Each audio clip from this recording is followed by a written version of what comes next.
It's a new year. That means new rockets, new records, new launch pads, and even a bit of a new haircut. I'm Sawyer Rosenstein, and welcome to a new Flame Trench. Hey Kevin, while we're talking about new things, how about we roll the brand new NSF intro? And here we go.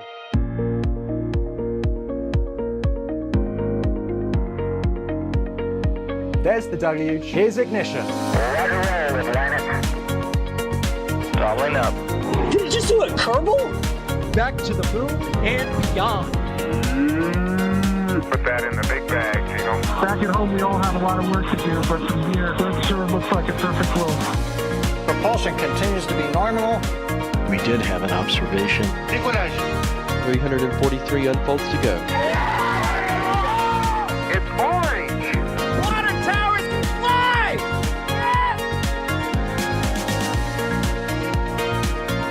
Bingo! Right in the center. Where's Jacqueline? There it is! That was surreal. That's not what we want to see. No. Oh my god. Yikes. You bet. Sure. We don't need any more of these. You can see the big goofy grin on my face. That is the debut of NSF's new intro for 2026. And boy, is that spectacular. I am Sawyer Rosenstein, as I mentioned. I will be your host for the first Flame Trench of the brand new year. And what a year it is set to be. We have a whole bunch of major milestones hopefully to come this year. Maybe some Florida Starship, returns to the moon. Lots of excitement. And it seems there is excitement in chat as well with the 5x5s and with the love of the new quotes in there. That is awesome. So I've, of course, not alone. As you can tell by the new graphics as well, we've got some little upgrades here, including our amazing team joining us. Once again, returning in 2026 is EJ. How's it going? Oh! Flip the mic on. I misclicked. I was ready. I was going to do it. But I didn't have it on for a jack. second. See, No. new year and already first No, I talking didn't. while muted. No, I didn't. I just misclicked. It was a misclick. Talking while All right? muted, baby. No, I was making funny noises anyway. Anyway, thanks for having me. What's going on, everybody? Happy New Year. Happy New Year. Kicking it up finally. Are we done with the book tradition in 26? I hope we are. Oh, you hope we are. No. The Talk booking about will rude. continue until morale improves. This is 2026. This year's all about morale. This is great. Yeah. Oh, hey, EJ, look at this. Look at It's this. so thing. tiny. Look at this little thing. So busy now. Yeah. Oh boy. Also joining me today, in addition to EJ, is Max. How's it going, Max? How's it going, everyone? Good afternoon. It's been a couple weeks since I've seen y'all last, so it's good to be back. And yes, Sawyer, there's a lot coming up this year, and we're barely going to have enough time to breathe in Q1 as it is. So I'm very excited to get started. Me too. And yeah, on top of that, by the way, should point out that you notice the kind of changing length by length of name. So we really need to test this out with our next person in terms of the graphics package. And that is, of course, Alejandro Alcantarilla Romero. What? Alex, how's it going? What do you mean? Test out. Like, We'll take you full screen. You'll see what I mean. it was absolutely fully tested before we went live. It Look. was nothing that was done like 5 minutes before. No. Yeah. I guess it fits. See, it's here. That's what I mean. It works. Gotta have room for the full name there. But yeah, and of course, masterminding behind all of this is producer extraordinaire Kevin Michael Reed, pushing the buttons, pulling the levers. Also helping us today with a portion that we will need your help with as viewers is Jay Keegan. So you may remember at the end of 2025, the last episode we did, we kind of went over our answers from what we thought would happen in 2025, and they were kind of all over the place because we never really had it organized and set out neatly. This year, we're changing that. We are going to get our predictions for certain things over the next year, and we want your help too. So there will be some polls in chat that we are going to ask you to help us out in, and stick around for the year, and we'll see how many of those come true. But of course, the big story of 2026 is that, in theory, we are approximately 2 months away from humans returning to the moon for the first time since 1972. Today, NASA making it official on the calendar no earlier than February 6th for the launch of Artemis II. Max, can you kind of give us an update on Artemis II and a preview of what we can hopefully expect this coming year? Well, Sawyer, you said 2 months. We're at what the scary part is we're nearing it's 1 month. 1 month. Oh my gosh. 1 month. Artemis 2 has been one of those events and one of those milestones that has been creeping up on us for a long, long time, like slowly and surely and sneaking up on us.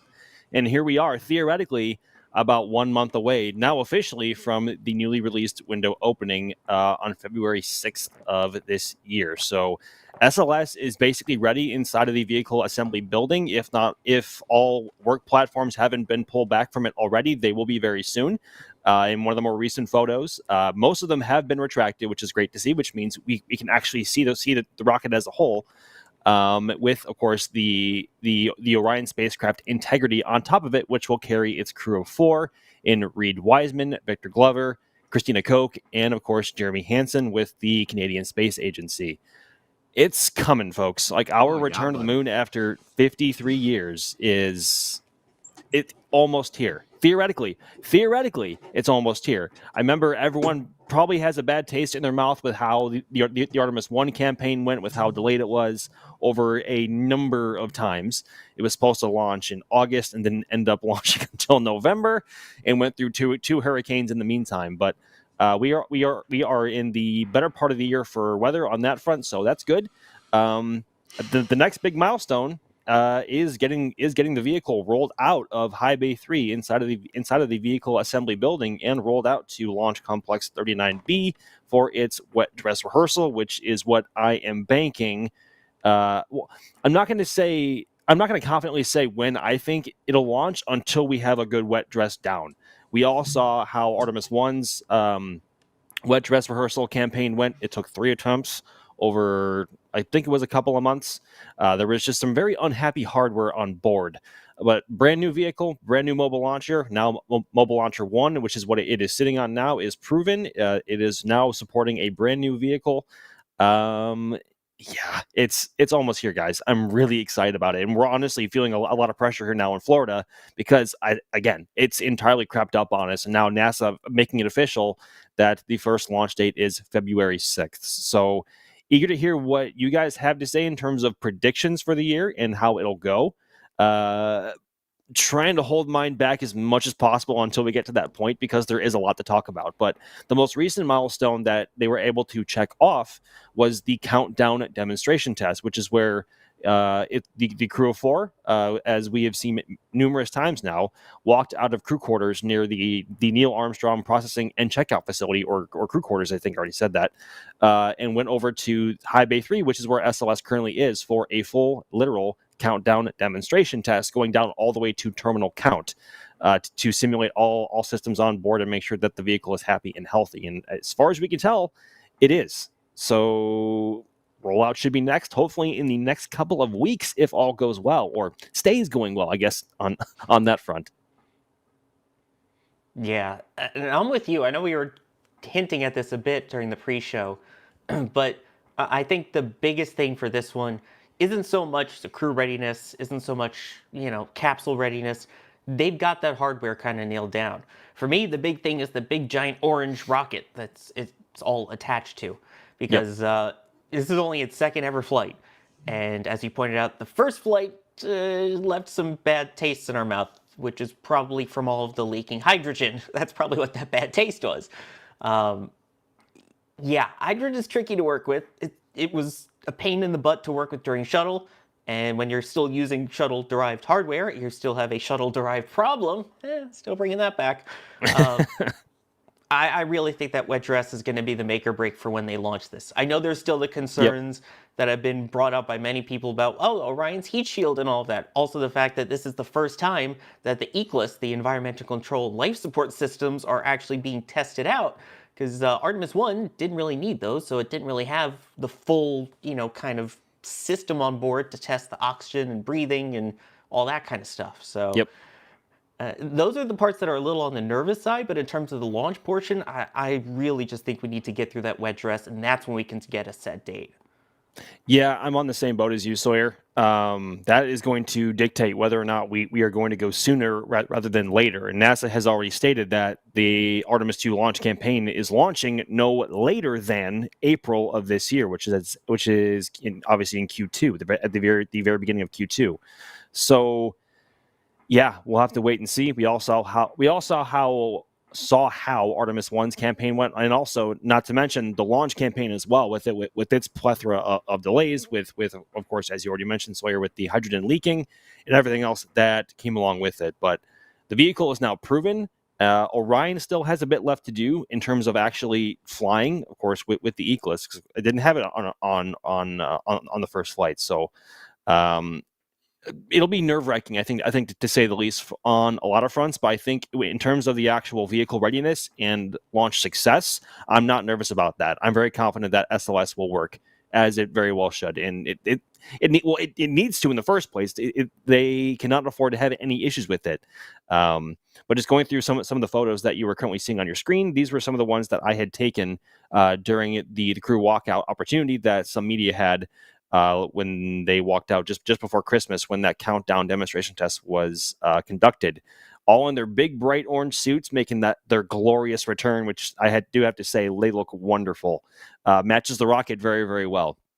The crew looks bright-eyed and happy as ever and confident. Lord knows that they have been waiting long enough to fly at this point, and they look eager as ever to actually get off the ground and get going. So, but it's a big milestone. I think I'm almost tempted to say that not a lot of people are ready for it yet, because Artemis has always been one of those campaigns, just from experience to this point, that people have just kind of not like waved it off, but it's been one of those things where they'll cross that bridge when they get to it, in terms of like public readiness and making plans to go down and watch it. But it's almost here. We're almost a month away, and for those who have not made plans yet, you might be caught out for a bit of a surprise, and we may as well, assuming it actually does launch in February. But I will keep that, I think, for our predictions later on in the show, because I'm not trying to spoil too much yet.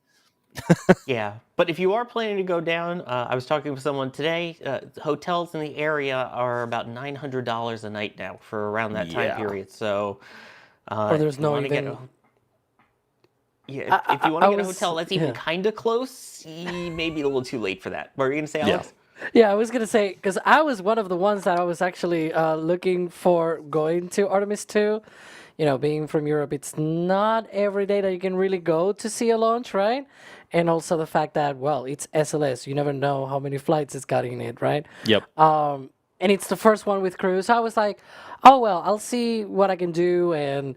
But even like 3 weeks ago, which was when last time I actually went through and looked at hotels, all of the hotels nearby are pretty much fully booked.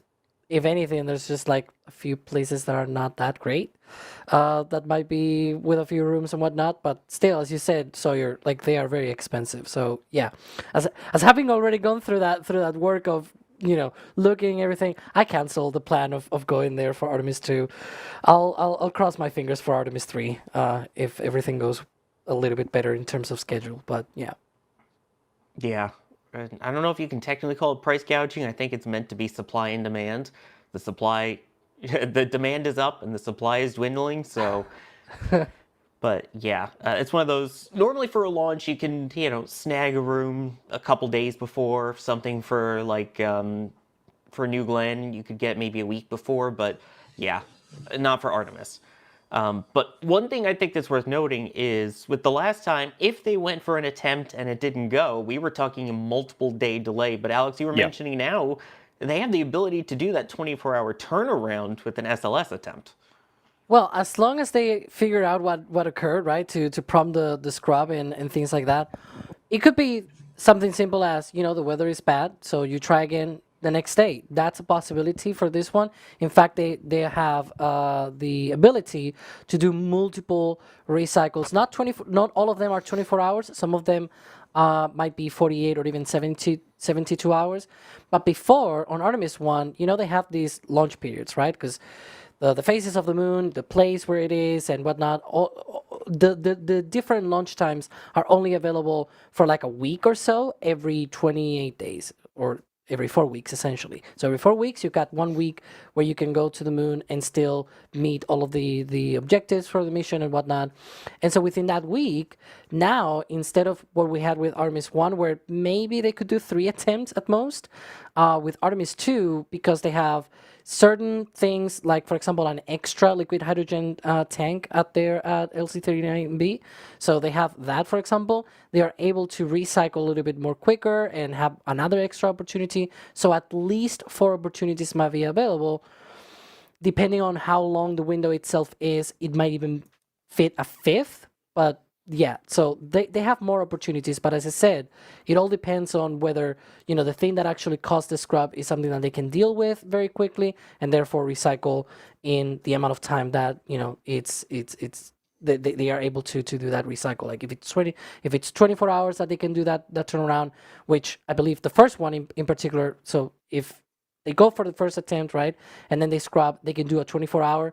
But once they do the 24-hour recycle, they cannot do another 24. I think it's like 48 and then a 72 or something like that. So like you have to wait either 2 days and then 3 days again. But either way, more opportunities mean more chances for them to be able to go through with this launch window.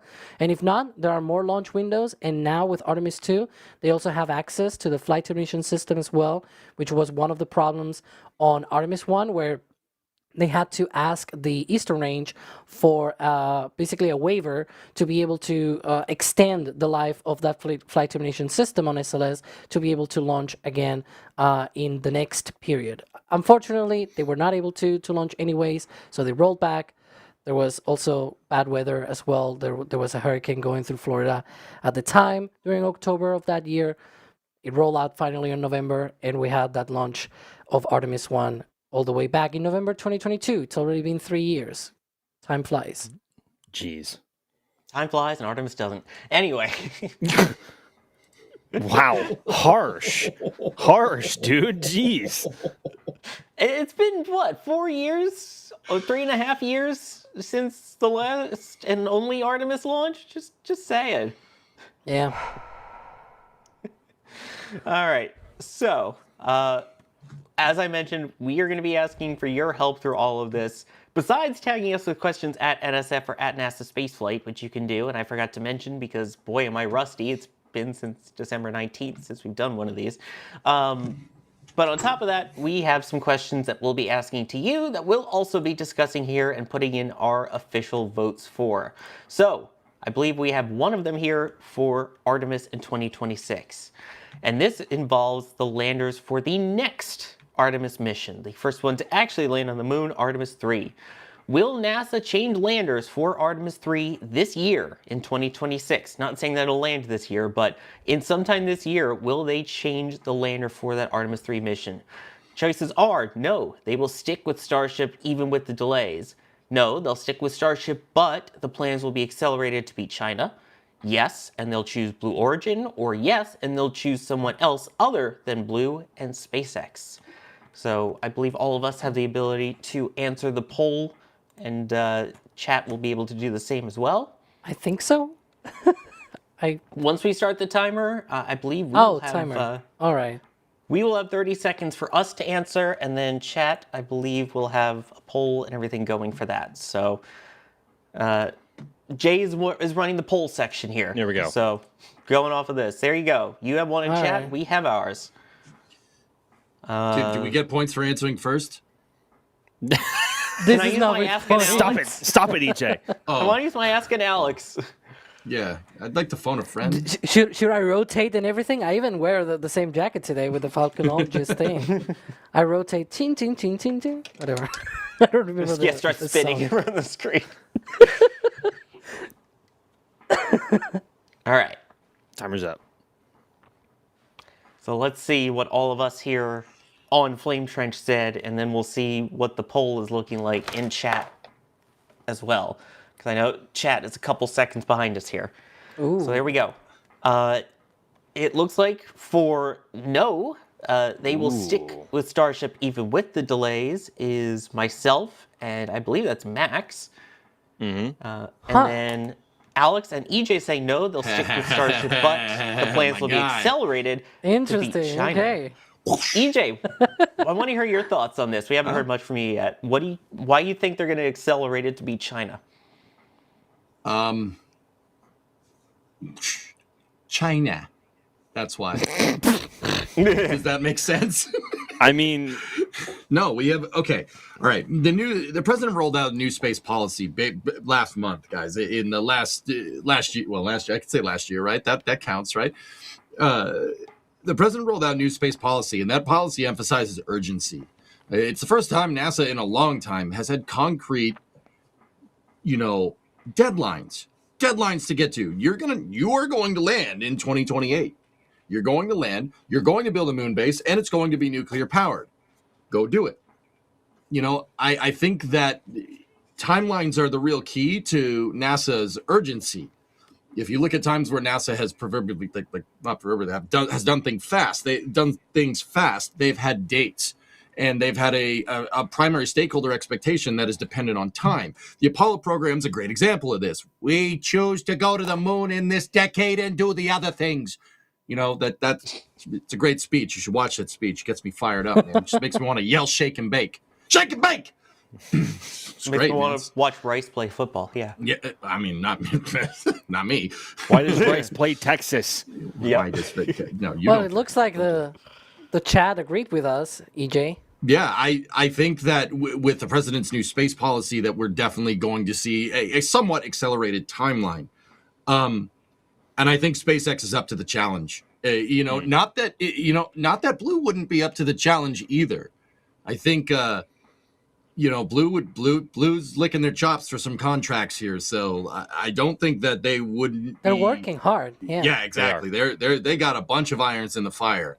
It seems like every day nowadays we see Blue just come out like, oh yeah, we were making that. Of course we were making that. Yeah, we're making a transfer vehicle.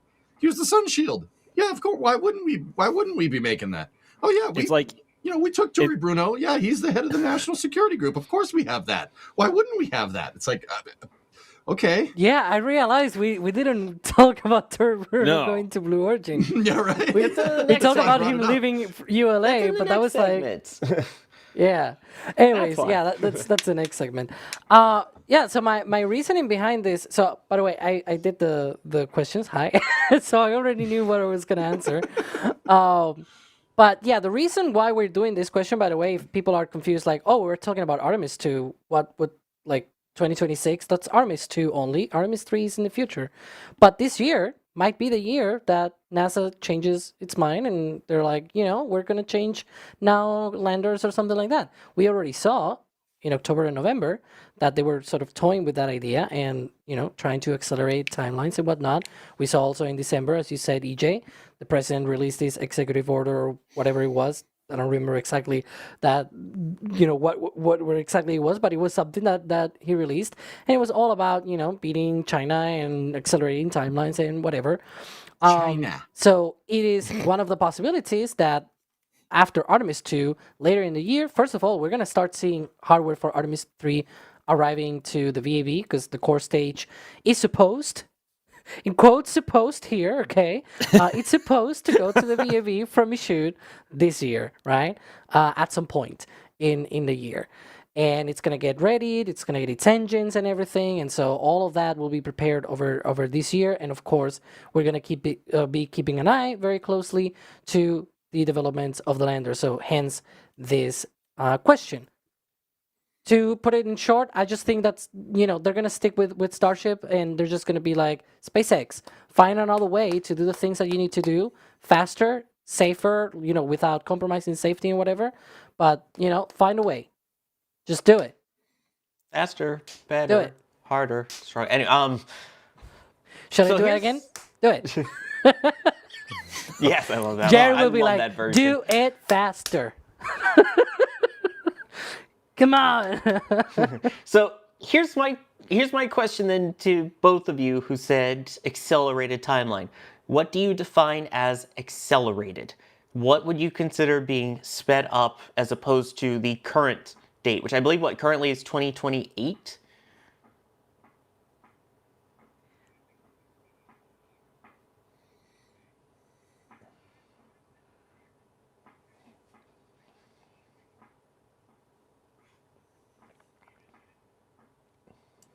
Oh, dude, Wait, I'm this- 0 for 2. I'm All right, 0 we for need to 2 change on the old talking stinger muted. that says Jack, you're muted to EJ, you're muted. EJ, you're muted. Oh, I don't want this mantle. Please don't do this. Oh, Just don't change your takes on bagels and we're fine. Anyway, continue. I hate my life. Such a rookie move. Anyway, all right. Just give me some time to dust off the cobwebs. So, okay. What we're getting at. Okay, so I have this theory here. It's time for EJ's wild theories with the mic unmuted. You know, we're good. So SpaceX can move with the Block 3 Starship. They want to be able to do 100 tons into low Earth orbit. Personally, I mean, I don't know. Alex, you feel free to agree or disagree. I think if you're going to carry that kind of payload capacity into space, I don't think the concept of operations for refueling is nearly as complicated. Like everybody's like, oh, 12 to 16 missions. I really don't think it's that complicated. I really think they'll be able to optimize fueling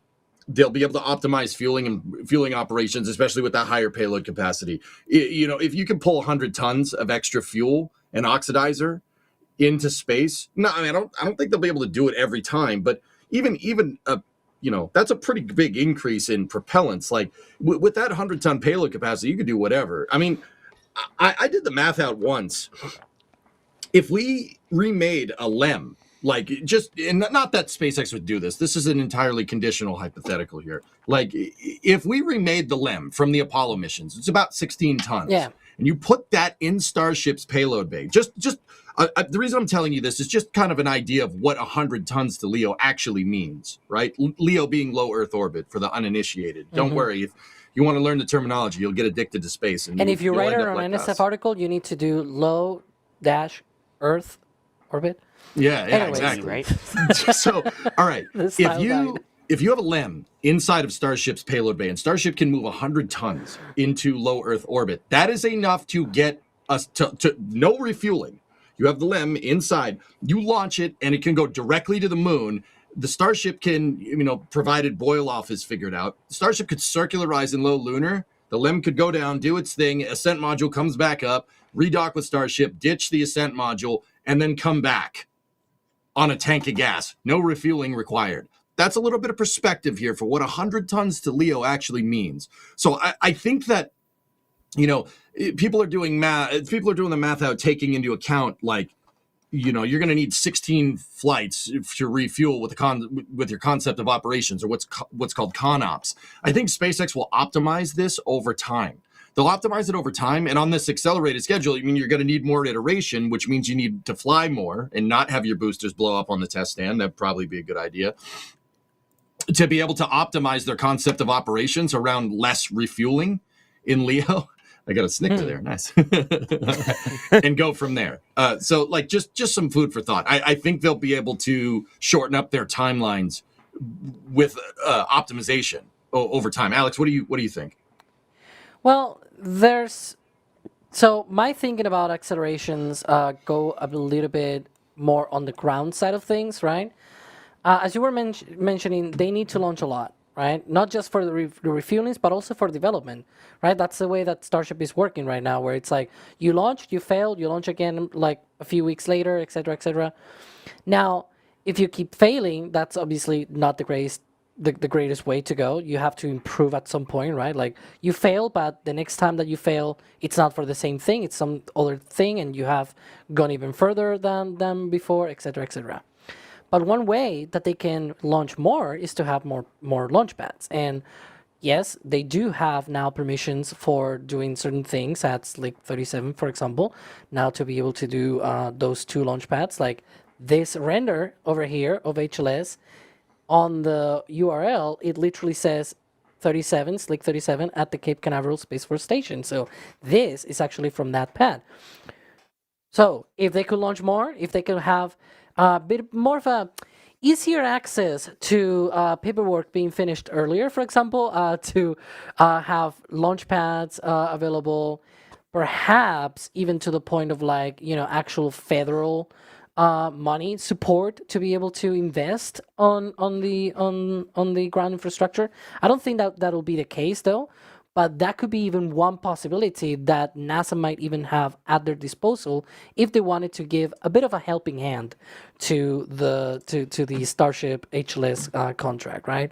There's also the potential as well to be able to help more with things like their own resources at places like Marshall, for example, for on-orbit refueling, on the ground technology testing and whatnot. Like they have lots of different things that they could have at their disposal to be able to help as much as they can to test a lot of the things on the ground, so that when they actually go up and fly, things don't break apart, right? Like, yeah, they may have a bit of an issue here and there, but there are things that they can solve easily, and with greater launch tempo, they can just recover again and launch and launch and launch, right? Like that could be the idea here behind accelerated timelines.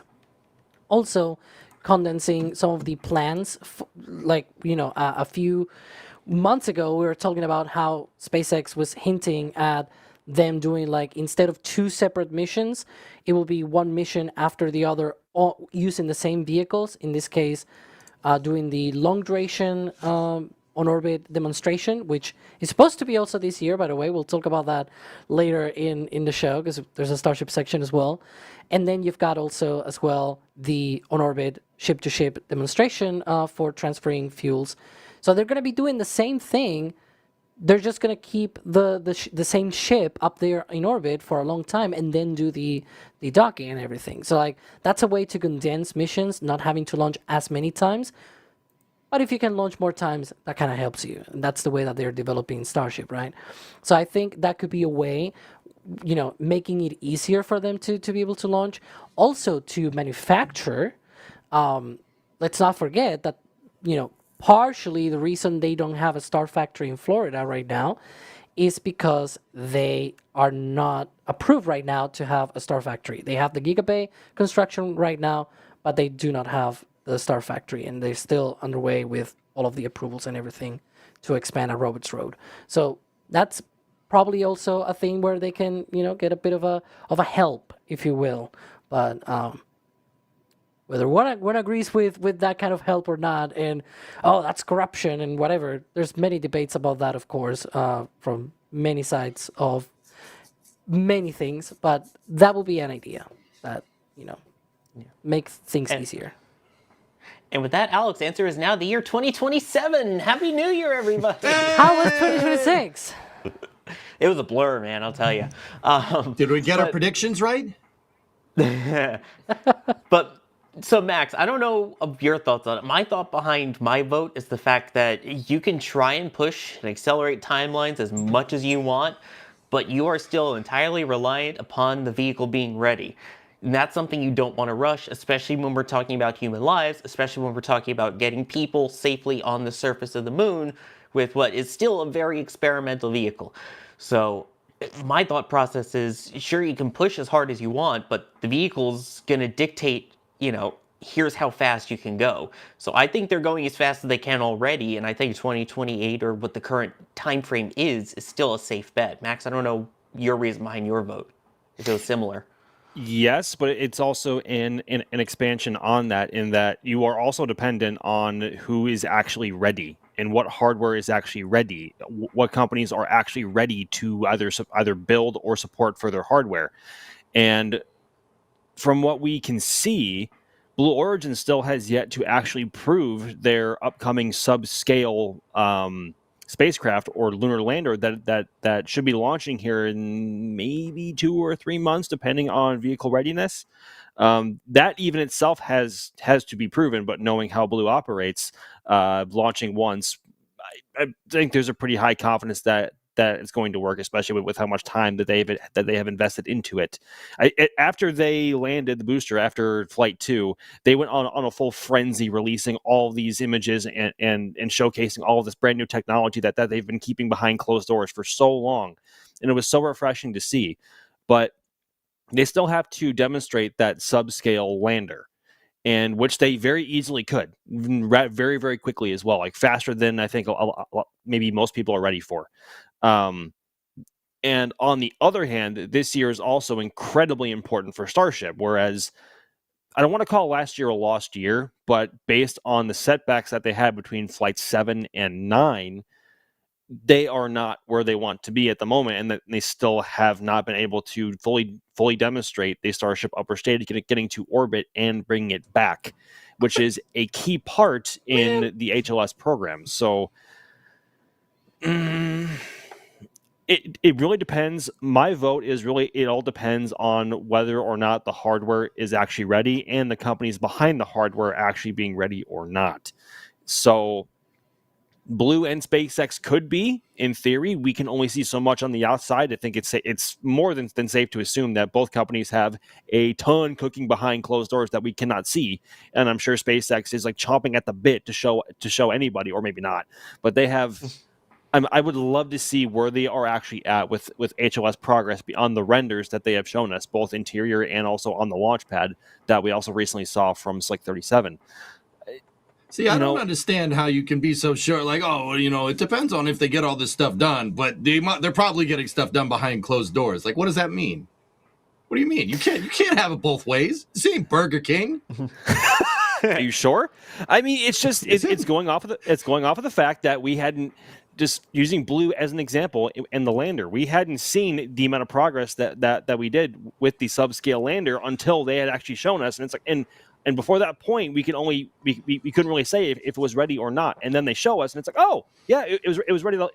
It wasn't ready the whole time, but obviously it was making a lot of progress behind closed doors that we can't see. So it's difficult to judge from behind closed doors from our perspective where they're at. So we can only assume. You did by voting no. Yeah. I didn't vote that they would that they would be accelerating progress. EJ, they will though. They will. I think they will.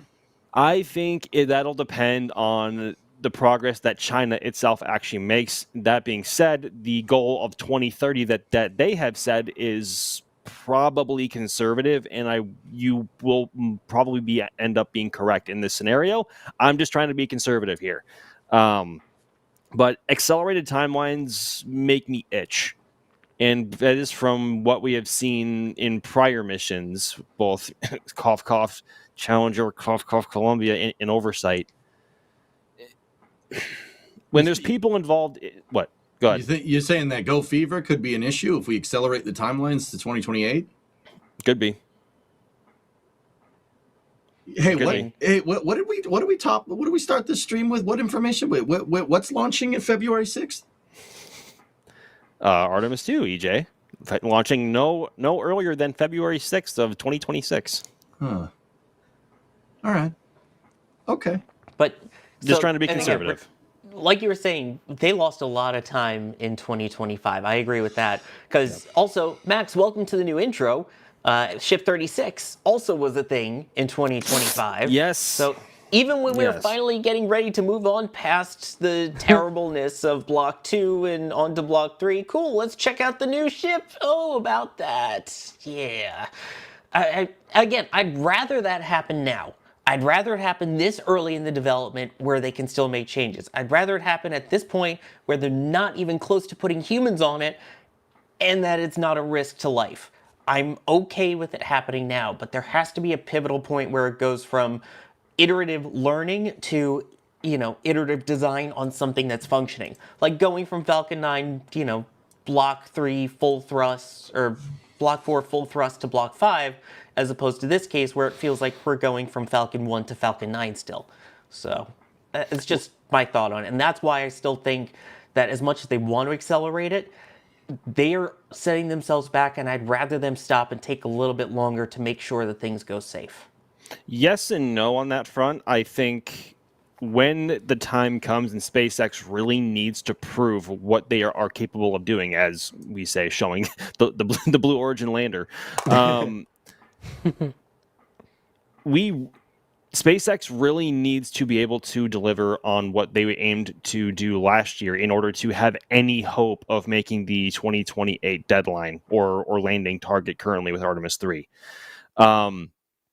Because they have still not been able to bring a Starship upper stage to orbit and bring it back, which they wanted to do last year, and they also have to demonstrate the propellant transfer in orbit as well in order to get a Starship to the moon, which they were kind of hoping for last year, but realistically wasn't going to happen. But Block 3 it's not even close to being flight ready yet. There's still a bit left to go with both Booster 19 and Ship 39. So we're probably at least a couple of months out, like minimum, on both vehicle fronts. SpaceX really needs to prove, or really needs to show and prove to everyone what they're made of this year, if there's any hope to be had for a 2028 window. I could be wrong. That could age terribly, and SpaceX could just come storming out of the gate and make a timeline at the very end, hypothetically, of like late 2027. The example, hypothetical. Could be wrong, and that clip could age terribly. And I hope it does for everyone's sake here. But it's a complex issue, and talking about timelines on that front is kind of a sore topic with some kind of difficult to talk about in some regards. But it's a big gamble, and if it pays off, the benefits are extreme. I've just been loving EJ's You have thoughts, facial EJ? expressions. You're making a lot of faces. I think they'll go storming out of the gate. I think Blue's going to go storming out of the gate too. I really do. I think that this year we're going to see a lot of acceleration in the space program. I really do. You know, and this is what Alex and I were talking about. Having you know, I know people are going to say it's just a president, it's just words, et cetera, and you're absolutely right. But also at the same time, having a concrete deadline that's just bold enough to be on the across the line of okay, that's a little nuts trying to get that done by that time is exactly what NASA needs. And if Jared Isaacman gets in there and gets that thing working like a well-oiled machine, we're going to see rates of iteration that we have not seen. You know, and this is like across the board. You know, do we want to go? We want to go conquer the stars. We want a moon base. It's going to need a lot more. And I think it's going to need a lot more than just, get it to orbit and get it refueled and figure that out and go from there. If you're going to want to set up the logistical avenues to build a moon base out by 2030, it's not just getting a lander. It's not just, can they make the lander work? So they're going to have you're going to have to go extra fast if you want to complete these stakeholder expectations that was set forth by the president in his space policy. Because you're going to go faster, because you need to go faster, because it's not just flags and footprints, and building a moon base that's nuclear powered on there is not going to take one launch or two launches or three launches. You're going to need to set up a logistical avenue going to and from the moon. That's going to take it. So companies like Blue, New Glenn with 9x4, right? At Blue and SpaceX with Starship, they're gonna kick these programs into overdrive to support that avenue because they're the ones that can. And that's why I think we're going to see an accelerated timeline, and I absolutely think 2020 is doable. I think the 2030, 2028, excuse me. Okay. 2028 is doable for a landing. I'm sorry that 2020 lives rent free in my head. Everybody knows what I mean. All of our heads, unfortunately. Right, I know. By 2028, and a base by 2030, I think that is obtainable. I think we're going to see speeds here that we're not used to. I think that thinking about this, in the old way, you could get Go Fever. You're like, but yeah, that's true. You absolutely can. Go Fever is absolutely a thing. But with rapid iteration, that kind of bucks that trend. You know what I mean? I really do. I really think that they're going to go fast. Guys, they have to. Booster 19 got stacked by Christmas. What's to say that? Yes. What's dude? Yep. You were right. You were right. You were right. Broken clock is right twice a day. All right. And my predictions for 2025 were not great, dudes. Like I did get that one right, but what I'm saying, Max, is they got another one. Who's to say? What are they going to do? Just make Booster 19 and be like, okay, well, let's start on the other booster. No, Star Factory's a dang assembly line, dude. It's an assembly line. 20 is already being built. We don't need CP11 looking at the gigabay to tell us that information. You know, look at how fast they rolled out 19, which means 19 was being made when booster 18 popped. Yeah. 20 is going to get made. 20 is going to be built. And then 21 right after that. It's going to happen. Like, they're going to go fast. Like, look at that rate of iteration. Alex, how long did it take for them to put 18 together compared to 19? What's the delta in time there? Many hours. I would say though, many hours. Yeah. Oh yeah. Oh yeah. I'm like About that long. yeah, because I was thinking about the fact that. So my main question, we should discuss this on the Starship section. Yeah, I but was gonna anyways, say. Yeah. okay. Look, what are we gonna do? Is we're gonna wrap it up here. How about that? Yeah, let's save that. Sawyer? Okay. And then we'll put a pin on that and we'll talk about it later. How about that? Yeah. And I'll do my Alex answer about it. We have a whole SpaceX Starship segment coming up. So. There you go. Anyway, I also need to thank some people here. Mr. 6206, thank you for becoming a PadRat member. George, becoming a Red Team member. Says Mazik, Sek Mazik, I really hope I'm saying that right, becoming a flight engineer, the highest level of support that we have here at NSF. Thank you so much for that. Beyond generous. So you will get all of the perks, everything. You get your name at the end of the Flame Trench NSF Live. You get access to the NSF Discord. You get all of the perks. And as I always like to say, when we build the NSF parking lot, you get a guaranteed space in that. Really appreciate it. And the second highest level of support is Launch Director, which Tony Ray Frey becoming a Launch Director member as well. Thank you so much for all of the support, everyone. We really appreciate it. Oliver saying first trench of the year, let's go. Lords of Random, Artemis II is finally launching, so Artemis III is still happening in 24, right? Right? We were supposed to be on the moon by 2024. We don't have to talk about that. It's fine. It's fine. We're past it. It's fine. Mr. Fluffy saying, Bayer, or bravo. First U.S. launch of 26, best coast, here we come. We'll see if Cosmos SkyMed ends up actually going, or if the weather is horrible right now. Going first. I don't know. We'll see. Starlink tomorrow could do it, and that would be from Florida. This is unfortunately a sad update. Astro95 Media giving a shout out for Larry Sullivan, one of NSF's OG photographers for shuttle operations, who we learned this week passed away.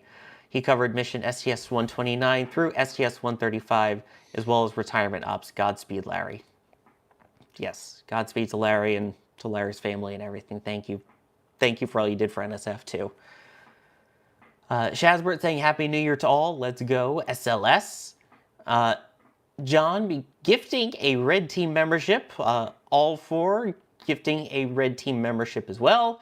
Goff, by the way, in reference to your muting like Jack, EJ saying as long as you don't burn the bacon, you should be safe. So far, so good. I don't burn food. I worked way too much in a restaurant back in the day to burn food. I don't do that. Bideford, great to see you this new year with a $50 super chat saying Happy New Year, everyone. I'm going to have to watch this Flame Trench once I get back. Well, whenever you're watching this, hi Bideford, we love you. Space Pope also with the $50 super chat. Bless this New Year's trench. Space be with you. Space be with you as well, Space Pope. Avery Design gifting 5 Red Team memberships. Space Pope gifting 20 Red Team memberships. Goodness gracious, folks. It's so good to be back. I've missed streaming with you. Rise Against Gravity. Happy New Year to all the NSF team and all of its followers.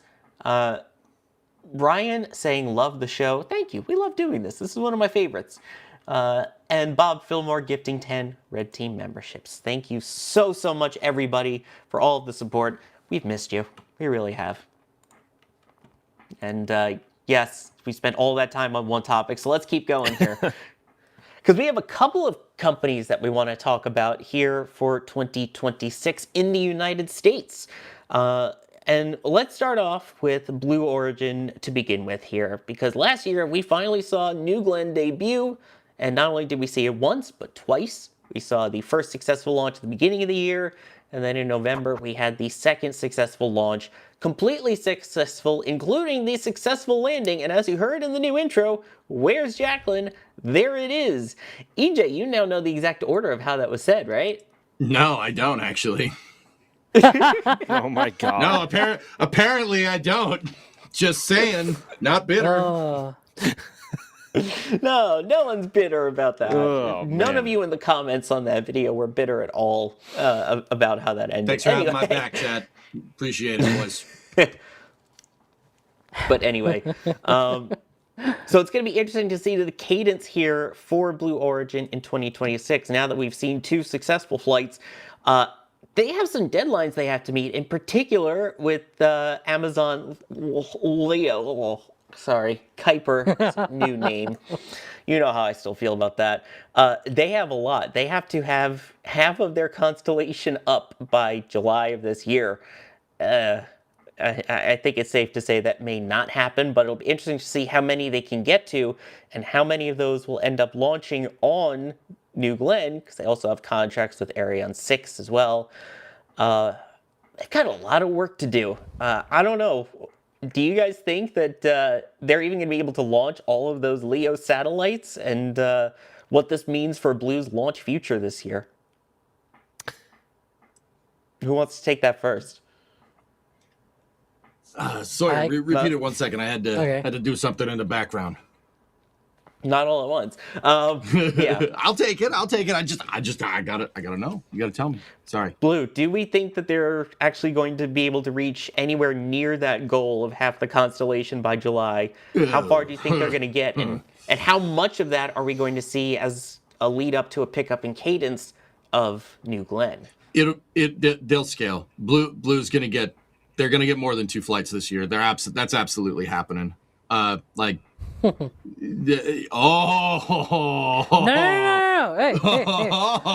What's That was me agreeing. That was me agreeing. Oh, okay. All right. Cool. Agreeing. All right. I was gonna say, I'm like, what? Really?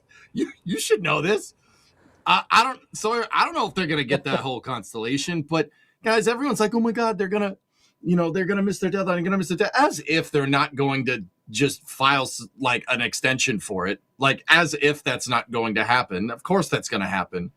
Like I think they'll if they've made substantial progress towards Amazon Leo and getting their constellation up, by the time the deadline expires, they'll just go like, hey, look, we're making pretty solid progress.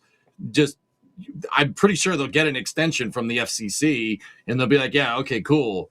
Like, I understand, like, they have to get it done by this point in time, et cetera, et cetera. And forgive me, I'm not, like, the most familiar with the bureaucratic process here for, launching proliferated low Earth orbit satellite networks. But I think I don't know if they're going to meet their deadline, but to sit here and say, like, oh, they're not going to make some substantial progress in 2026 is a little weird. I think that they're going to happen. They're going to scale, dude. They're absolutely going to nail it. I don't think New Glenn's going to be flying Falcon 9 frequency for some time, but you're definitely going to see a scale up here. They got a booster back, guys. That's a huge deal. That helps driving the cadence, because if they can absolutely reuse it, yeah, there you go. They land another one, and then they can reuse that one again. They have multiple second stages already built and even tested. So who's to say Alex, they cannot do multiple launches, right? I think that's the key. That's the key to what I'm talking about. You're seeing tons more Blue Origins, like New Glenn, second stages than you are first stages, which tells me that reuse is basically built in. It's baked into their design basically from the start, that's cool. I mean, New Glenn is purpose built for reuse. It wasn't retrofitted like Falcon 9 was. But then again, Falcon 9 was the first one. I don't know, fanboy amongst yourselves in the comments. But Blue's definitely going to make some substantial progress. I don't think they'll meet the deadline, but they're just going to be like, yo, look, we're building. Yeah. I will add as well, like, it's not just, because on the notes I mentioned Kuiper, Amazon Leo, because that's sort of the major driver. Like, they have tons and tons of launches, but they also have a few launches expected this year mainly, we're talking about the moon in the previous segment, right? And Artemis. They also have their Blue Moon Mark 1 lander, which is supposed to launch sometime this year. They already have integrated that, and at some point it'll roll out and go out to the Johnson's Space Center for thermal vacuum testing, and then come back to the Cape and get launched. So that's also happening this year. They also have at least, I think there's a couple of launches as well with AST Space Mobile, for example, with the Bluebird satellites. So that's also going to be part of the schedule in 2026. So they have quite a backlog of launches. They definitely will benefit from having those reused boosters. Like, I think, having done a first launch, it's true that it doesn't guarantee, the first landing, I should say, it doesn't guarantee that other landings will be successful, but it does give you a really high confidence that they will, right? So if they keep landing these boosters and they keep producing these second stages, even at a slightly higher pace than even right now, they might be able to do a decent amount of launches in 2026 for being the second year. I mean, not decent in, lots and lots and lots, but decent amount. I think it was either Dave Limp or Jeff Bezos that stated publicly that the targeted ideal launch cadence for New Glenn when they have customers lined up is once every 2 weeks, which is a lot for a rocket that size and for a rocket that So, I think they'll launch. Well, actually, that this is part of our next prediction poll. I can't give that away yet. Now, can I? But EJ, I know EJ was just yelling at me privately, just asking me to disagree with him once. But no, I fully agree in that they are going to scale New Glenn a lot this year, and especially next year as well. And with the 9x4 variant coming up in the next 3 to 4 years as well, which will enhance the amount that it can carry substantially. They need New Glenn to work. Everyone needs New Glenn to work, just like in the same way everyone needs Starship to work. So it's basically the backbone of Blue Origin's entire Florida. What's the word I'm looking for? Oh, goodness gracious. My mind is blanking today. I'm shaking rust off too. Operations. There we go. But yeah, I think 2026 and 2026 and 2027 are going to be the years of what I think progress with Blue is going to be exponential when it comes to both the launch vehicles and also with their own payloads as well, especially with Mark 1, hopefully launching the next, ideally 2 to 4 months, but we'll see what happens. Yeah. I disagree. I'm just kidding. You fooled me. You fool. You got me. You fool. Inconceivable. How dare we keep it civil here? I mean, here's the thing. I think that if they can get the launch cadence up, then majority of them are going to be for Leo. I think the real big test for all of this is once they finally start getting all of the USSL contracts, or the military contracts, basically. I think that's going to be big for Blue. In the meantime, I think their main customer has got to be, Leo, right? Well, Sawyer, now they have somebody that can deal with national security launches, right? You see where I was going with that? There you go. All right. Yeah, especially as we didn't get to talk about, because it happened after our final flame trench. Tori Bruno, we mentioned, had left United Launch Alliance, but now has a new home in the national security side of things over at Blue Origin. So Blue scooping up Tori. What do you think? I mean, one of the big things that I know we talked about in the video that we did on Breaking Space about it, that we'll talk about coming up on This Week in Spaceflight, following this, of course, as always, for the more serious news of the week. But if you're hoping to not have to see my face, sorry, I'm hosting this week's twist as well. But, I mean, he's a rocket guy. He is all about the rocket side of things, the rocketry side of things. Yes, he's done very well in terms of kind of getting the whole diplomatic side of things down, working with the companies, working through all the government contracts and things like that.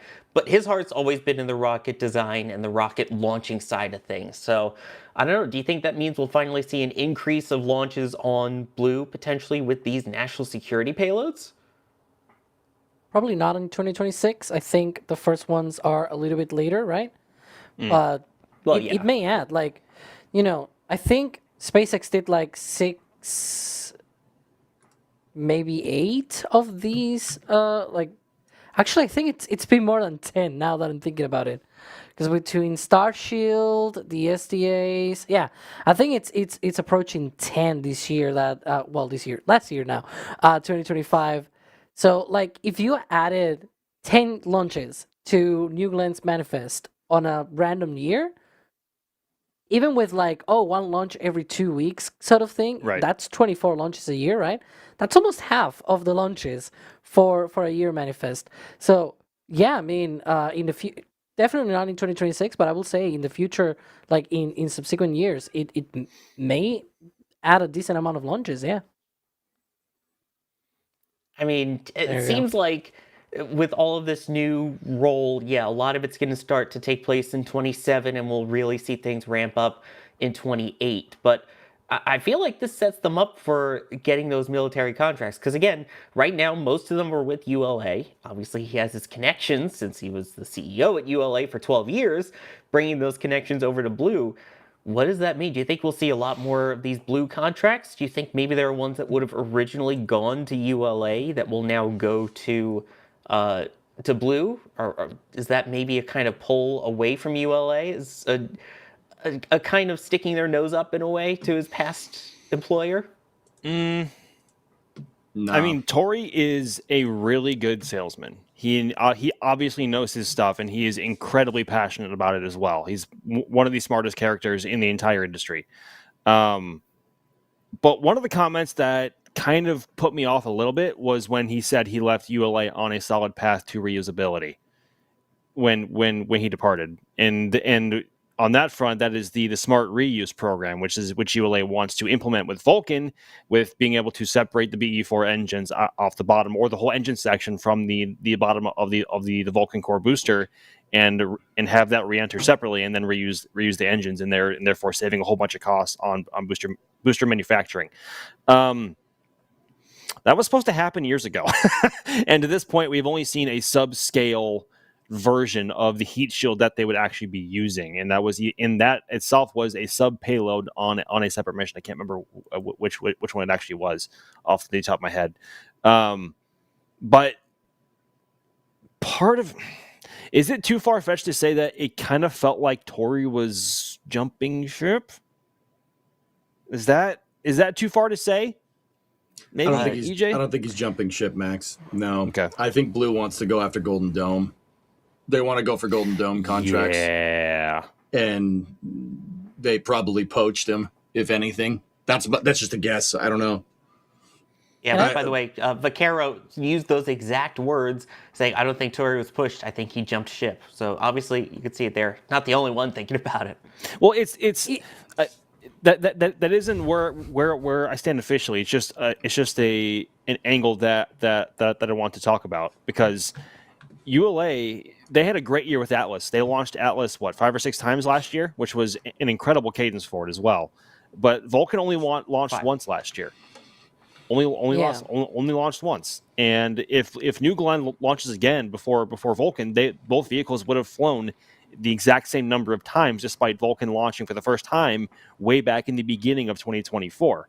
So it certainly raises a lot of eyebrows and some questions about the whole deal. But EJ, that actually brought up a really good point about Golden Dome and Blue's greater ambitions as a spaceflight company beyond just a launch provider. Makes a lot of sense. And obviously Tori knows his stuff and he's a great salesman. So I think that's probably, yeah, they may have poached him. I think that's what happened, man. Got that Amazon money, dude.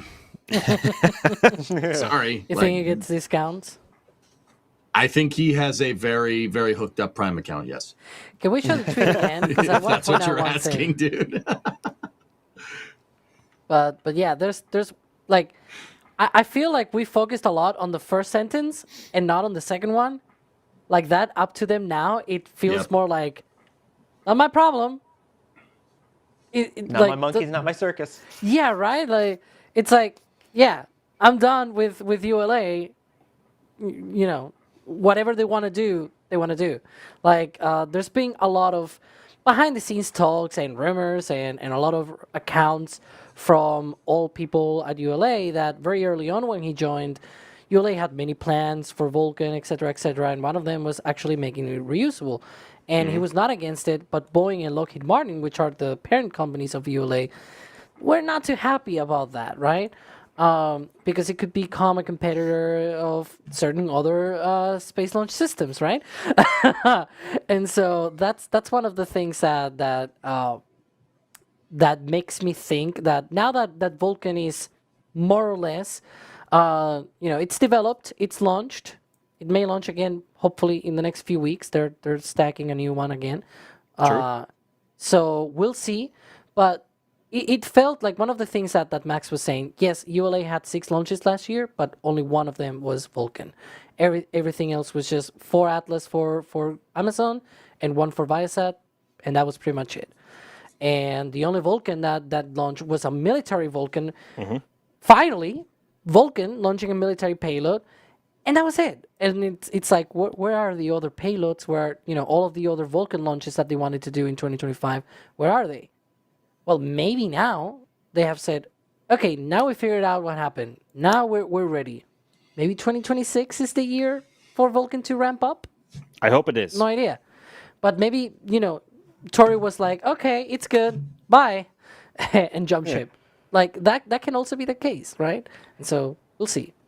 Yeah, it's worth noting. I mean, they've shared images that they're working on their next Vulcan rocket. And again, it's like you talked about, it's another military one. I believe the next one is USSF 87, which is their second U.S. national security mission. And this one's exciting. It's a VC-4S, the 4 solid rocket boosters, baby. She got back a that's punch, nice. man. She does. That's what launched the last time as well, and the VC-4 is also the most powerful launch vehicle to have ever flown from Space Launch Complex 41, until we see a VC-6, which is a Vulcan with 6 solid rocket motors on it, which will destroy almost everything, or anything that's around it. It's even more powerful than a Delta IV Heavy at that point as well. Yeah. How many remote cameras are you going to lose in 2026 to that is the question, right? Yeah. Well, ULA hasn't actually let us set that close, like at the super close spot that we normally have in recent missions. So hopefully not as many, but safe to say cameras will be a lot farther away. Yeah. At least you'll want to, just for the sake of not destroying your lens. Because, yeah, the first Vulcan flight did a number to most people's cameras, if I remember. Mine included. Yeah. But yeah, so that'll be exciting because that one's a direct-to-geo flight, too. So it's going straight for it, not geostationary transfer, straight to geo. Yep. That's awesome. That's exciting. Which is basically just Centaur 5 showing off. Oh, yeah. It's the high-performance Centaur 5 upper stage, as they worded it. But so it'll be interesting to see how many Vulcan flights, and we know how many Atlases are left. One of them will likely fly the Starliner 1 uncrewed resupply mission that probably should have been crewed but wasn't because Starliner is a, Starliner. So that's a verb now. It's a piece of Starliner. Get Starliner, nerd. Yeah. It's an adjective. It's a to Starliner to mess up badly. It can be a verb. There you go. I Starliner, you Starliner, he, she, we Starliner. Oh no, that's Wumbo. Wumbo maxing in 2026. You heard it Wumbo here maxing. first. Yep. That's 4th Vulcan rocket. Hey guys, these kids. Hey guys, I have another theory, and some folks talking over my Twitch chat. We're dual streaming this to Twitch because I stream over there. Kind of jogged my memory. Like, there's something to think about. Like, I don't know if it was around, but Tori Bruno has a very, very long resume. Yeah. Working on all different types of rockets, and that's not just carrier vehicles. There is a very high amount of missiles in defense systems on that guy's resume. To name a few, it's like the Trident D5, I believe he worked on. I could be Trident wrong. 2. It was a Trident 2. Yeah. And then he worked on the Terminal High Altitude Area Defense. The guy's good at making missiles. And it is entirely possible that he just wanted to work on Golden Dome, and that was a good way to do it. You know, Golden Dome is an it's not anti-ballistic missile, it's anti-ICBM, I think, not just ballistic missile, if I'm remembering right. I mean, the defense stuff is not like my best stuff. So, I mean, it's possible, you know, money wasn't a thing. If they didn't push him with money, it's like, hey, this might be a cool thing to work on. You like missiles? You want to work on this for us? Yes, I would like to do that. I mean, if you somewhere floating out there is his resume. I think he posted it on X a little while back. It's really, really long. There's a lot of missiles on there. There's a lot. So maybe he just wanted to go back to making missiles. Who knows? Maybe we should ask him. Yeah, that'd be sweet. We should ask him. We should You ask like him. making missiles? He'll be like, yeah. yeah, I do. All right, so let's get to some audience participation here as well, because we've got 2 questions related to what we were just talking about, both in regards to New Glenn and in regards to ULA's series of rockets. So here comes the first question. How many times will New Glenn launch in 2026? Keeping in mind, it flew 2 times in 2025. Is it going to be A, 1 to 3 times? It should really probably be B, 4 to 5 times. C, 6 to 10 times. And D, more than 10 times. So 1 to 3, 4 to 5, 6 to 10, or more than 10. Yeah, sorry. We will do our votes, and chat, you have 30 seconds with your poll. I want to answer one of these, but all right. Trying to be realistic. I'll be optimistic. Yeah. I'll be the optimist here, okay? I'll You're be not the gonna optimist. write I'm not trying to be pessimistic. Like, I think this is optimistic, honestly. But Max, Someone called Max the new Ryan Weber, by the Yeah, way. I was going to No. say, Max, your middle name isn't Yeah. Ryan Weber, is it? Like They all one did. word? Ryan Weber. Oh, Max man. Ryan Weber Evans. It makes sense. It rolls off the tongue. Max Webby Evans. oh man, Max Webby Evans. I'm not sure. I'm not We love you, Ryan. pessimistic. I don't think. Wow, Beaker from the Muppets is here, everybody. So yeah, again, keeping in mind it's 4 to 5, 6 to 10, more than 10. All right, and there's the timer, I believe. Oh, again, The EJ? exact same Again? groupings as last Oh, time. Alex, my What? guy. Are we like, Yeah. you know? Yeah. Max, Ooh. Let's go. All Sawyer right. Webby Rosenstein and Max Webby Evans here. Oh, Jeez. man. How is 3 to 5 times? How is New Glenn launching 3 to 5 times this year pessimistic? That's once every 2-ish months. They launched Once twice every last 2 to year. If they launched 5 times this year, that's incredible. That's a more than 100% increase, right? Hey, well, our answer that has math 5 right? times in it, too. Double. Just saying. Just saying. Yeah, that's the fault of that question. I'm sorry. I thought you can't That's read. why I said wrote 4 it. to 5, 6 to 10. But Anyway. Well, Yeah, if it launches 5 times this year, which one is right? This is important. 2026, Ooh. December 2026. EJ We're all will thank right. us. Because you can go back and clip this part right now. When I read the question, I modified it. So it was 1 to 3, 4 to 5, 6 to 10, or more than 10. 6 to 7. Stop No, it. leave Stop that. it. Stop it. Leave that. there may Why have been wasn't a that weird a question hate? like that. I Anyways, hate- I don't know. I hate you, maybe but 5 to I 10 love you for that. times. Thank we're you, trying to Jay. fix the next one. The next one is also Oh the my same God. options. I'm But sorry. anyway, so yeah, and it seems like chat is actually on the side of Max and I this time. Wow, dramatically on our side this time. Look at that.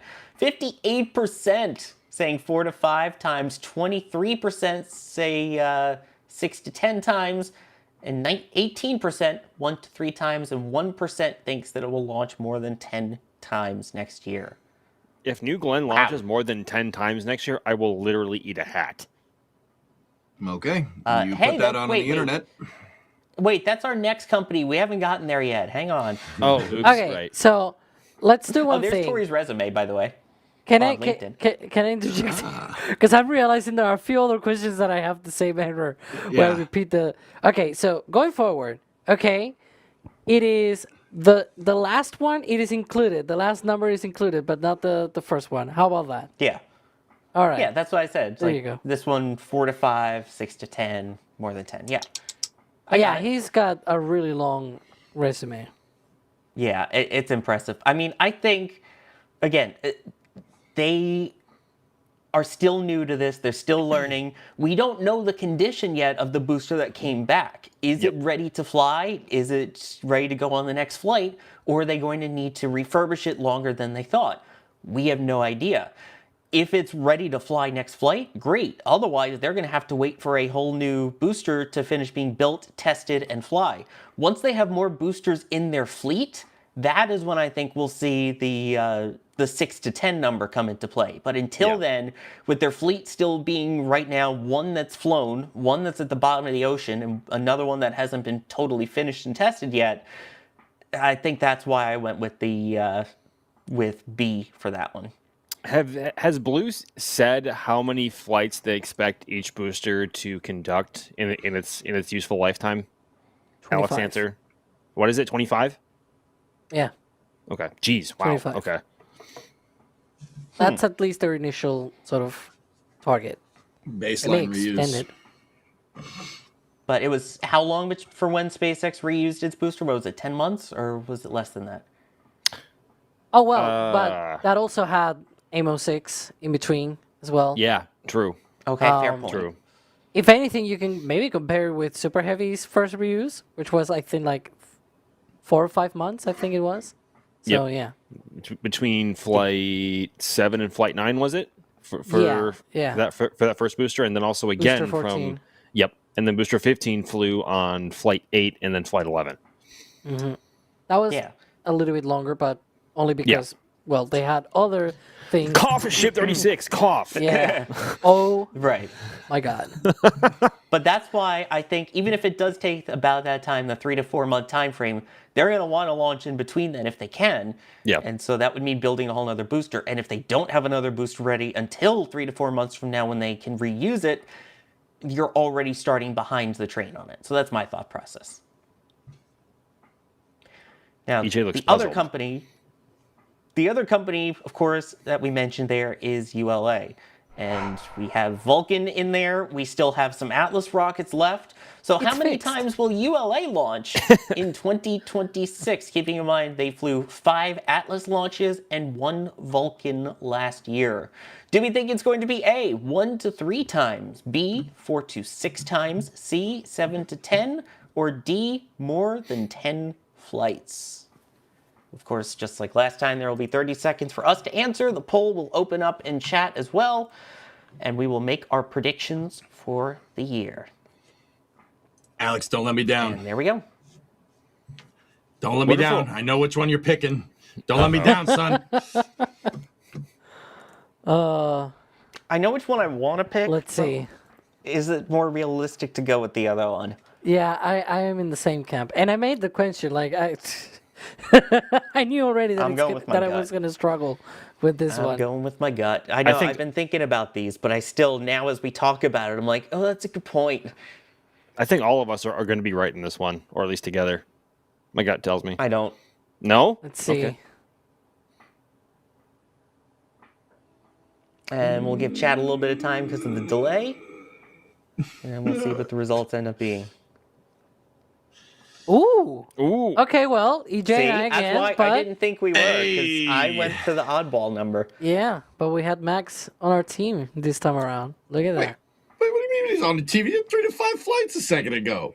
You just It changed it, looks up? like chat may agree with That you, was for Sawyer. Blue, not for ULA. That was Blue. Yeah, different company.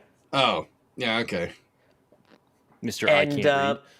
Let's see, chat also went with me, it looks like, with the 4 to 6 times. My logic behind the less is the fact that they have so few Atlas flights left they only have a handful left, and 7 of those are set aside for Vulcan or for Starliner, I believe, and only 1 of those will likely fly this year. So factoring in how many that they're going to have to primarily focus on Vulcan, but when they do go for Atlas, they are going to have to share the pad, and they're going to have to give time away for Starliner this year. Who knows how much time that's going to be. That's why I went for the lower end on the 4 to 6 times. As much as I wanted to click 7 to 10, I think it's going to be closer to that 6 number, just given the realism of they still have to squeeze Atlas in there, and one of those is a Starliner. And yes, they do now have the 2 VIFs, the VIF A and the VIF G, to try and speed things up a bit. So I can see it maybe hitting the 6 times, but the upper end of 4 to 6 is my guess there. And chat, 48% of you also saying B, 32% saying C, 7 to 10 times, 18% say A, 1 to 3, and 3%, surprisingly high number, saying more than 10. Interesting. I think there's 6 Atlases set aside for Starliner, and then only 4 of those are likely going to fly pending a newer negotiation of 2 more Starliner flights with NASA. So at the moment we have, how many non-Starliner Atlases do we have left? Is it 3? Because it was 10. No. It was 10 including this last flight. So 9. 4. Really? Yeah, because we've got with Leo or Kuiper, they had 9 flights, right? They did the proto flight, and then they've done 4 launches, so they still have another 4. 4 operational launches, proto flight, that's 5, and then another 4. So that is why, in part, why I chose C, 7 to 10, mostly because I think Vulcan, if it launches a lot, it may not do more than a handful of times, like maybe 4 times this year. But then you add the other 4 from the Leo launches, plus the only Starliner launch that is confirmed so far for this year, and you've got 5 plus, maybe 3 or 4 for Vulcan. You already are in 7 to 10 territory. That was the reason why, just like in 2025, there was only 1 Vulcan launch. The majority of launches was Atlas. I still think 2026 will feature a majority of Atlas 5 launches. Maybe I'm wrong. I want to be wrong, to be fair. I want ULA to succeed with Vulcan and all that. But, the chances are not on their favor, to be honest. But even accounting for that, with, all of the remaining Leo launches on Atlas, plus Starliner, plus maybe, say 2 or 3 Vulcan launches, it's already in that 7 to 10 territory. So that's why I chose that. Do we know all of the Atlas Leo flights are going this year, or might there be 1 or 2 at the beginning of next year, which is kind of where I'm at. So that's why I thought it would probably be 3 Atlas launches and 2 to 3 Vulcans, which is where I kind of got my 5 to 6 number in there. Well, Kuiper also has to launch on Arianespace as well, which I think is right. Its first flight is coming up somewhat soon. What I find hilarious, side note, Max, because you just mentioned that, is that the next Arianespace launch is the Kuiper launch, or Leo launch, whatever. It may happen before they launch those satellites on Vulcan or New Glenn. It's kind of funny. It's going to launch first on Arianespace. If everything holds. So yeah, but one of the reasons is that I think Atlas, they're just gonna get rid of all of the Atlas Leo launches. They're just gonna do them this year, and leave only the Starliner ones. Interesting. Yeah. So I'm very intrigued, and I'm very interested that chat kind of went on my side on this one. I'm very surprised. I thought it was gonna be a unanimous 7 to 10 with everybody. So. Of course, they're not the only U.S. rocket companies that we have to talk about here, because we have some newer ones that are maybe going to debut this year. Of course, we have a couple of them, the biggest one being Neutron, which is the new vehicle from Rocket Lab. That's set to... What? You said Neutron, new vehicle. Sorry, I just... New year, Neutron? There you go. You got it. Sorry, my brain just works like that, okay? Mine does too, and it didn't even pick that one up. Jeez. Oh, God. Anyway, Neutron will launch potentially this year? Question It's mark? not that funny, Alex. Okay, old Tron. Jimmy Neutron over here. Jimmy Neutron, boy genius in the bottom box. Anyway, yeah, so we are starting to see things happen with it. We're seeing videos from Rocket Lab of tanks and things being worked on. We saw the clamshell for that upper stage kind of hiding portion that will still be part of the first stage on there. We've seen that is on its way over to Wallops. We have a person who's actually at Wallops now for us keeping track of things. We've seen hardware moving around. I mean, Alex, we've seen a lot recent with this rocket. Yeah, they're putting together all of the pieces. So hopefully we get to see some really exciting milestones this year. Even a launch, perhaps. We'll see, right? We were hoping for Neutron to debut in 2025. Unfortunately, that did not happen. But hey, maybe 2026, right? This is even out there in Maryland. And our own Pad, he was able to spot this, which we believe it is a first stage tank for Neutron. We don't know if it's for an actual flight or if it's going to be like some kind of wet dress rehearsal on the pad, some kind of stress testing or something like that. We have no idea about that, but hey, it's there. So just saying. Yeah, that is their Middle River facility, I believe, that Rocket Lab has out there that we're seeing this from. And in case you're unaware, again, like I mentioned, we have a team now that is solely out there covering Rocket Lab and things going on at the Wallops flight facility. So if you're not following us on the socials, you absolutely should, because you'll be able to see all of the updates as they happen. We'll, of course, repost them on our social channels of all the shots we're getting over there. Facebook, Instagram threads, TikTok, Blue Sky, and X, all on there. So check us out. Always be pimping in 2026, and yeah, you can see that from Micah. What? Yeah. Max's face there just made it for me. Anyway, What? yeah, they're working out on the pad, but we haven't seen real hardware rollout. We haven't seen any full testing on it yet. So I think this is going to get ready to lead us into our next question about coming up for Neutron in 2026. And that is honestly, how far do we think they're even going to get this year? What can we expect from Neutron? I mean, hopefully a successful flight, but I don't know. What do you think? I don't know if we're ready for the poll question yet or not, or if we should just talk this one out first. Yeah, I think it's getting prepared because I'm seeing the thing change. So I know Kevin's working on it in the back. Jay! But yeah, that video. Oh, well, that video was actually for a test stand for the second stage to be fired on the pad. There you go. All right, so here we go. I think we'll ask the question first, and then I want to go through it with everybody because Neutron is exciting. But where is it going to be in 2026? Will we see A, wet dress rehearsal and static fire on the pad, B, launch but not make it to orbit, C, launch and making it to orbit, or D, multiple launches? Which assumes that it's also orbit, by the way. Like, this is assumed to be progressive. And there's the timer.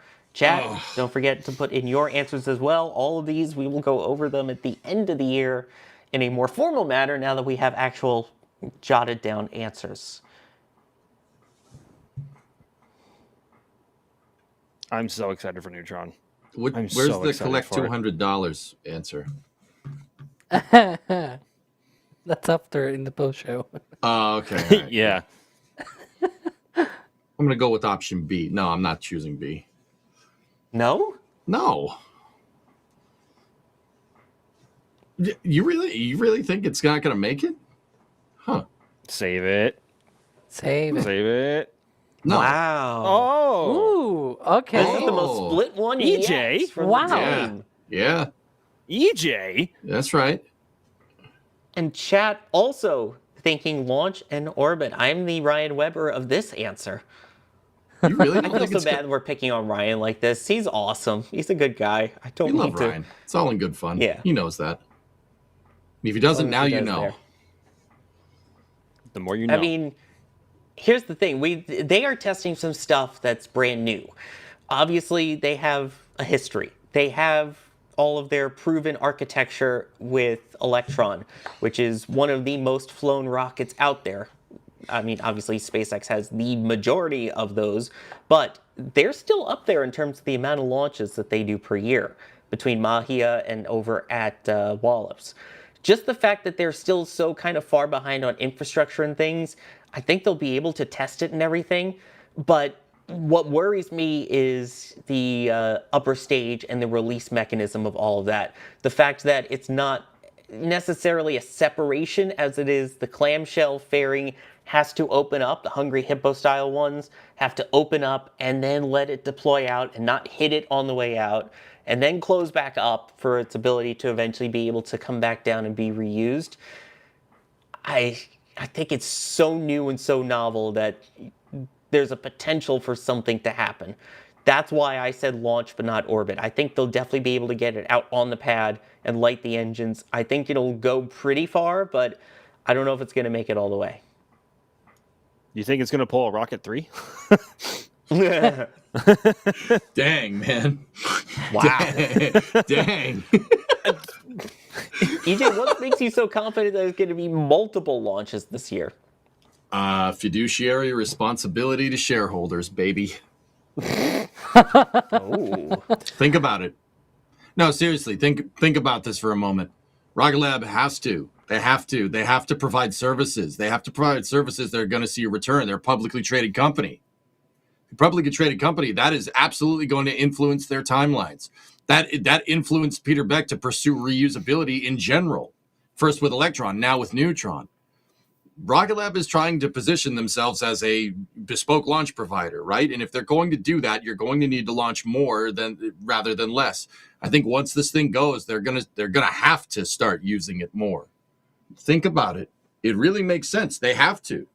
If Neutron ends up being a dud, they're screwed, which I don't think is going to happen. I also really like Peter Beck having confidence in his systems. The CEO showing confidence in his systems is really, really reassuring. I think he said something along the lines of, we're not shooting for like, oh, with Neutron, oh, it got off the pad, so this is actually a success. No. Our rocket's getting to orbit on the first try. It's getting to orbit on the first try, and we're getting that booster back. I don't know if he added the getting the booster back part, but I wouldn't think you would say that without having extremely high confidence in the design. And I think on top of that, once this thing starts going, you're gonna have to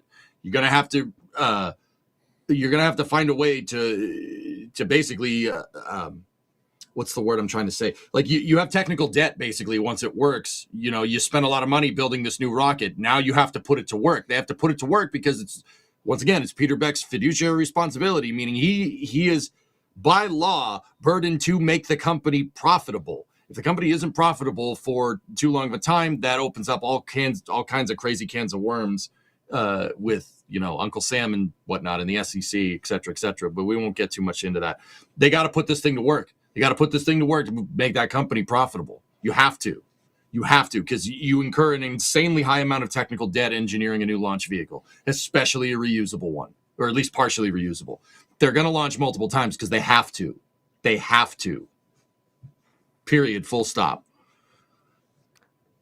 I think it's just going to be one launch, but I do agree that it's going to reach orbit. I'm optimistic.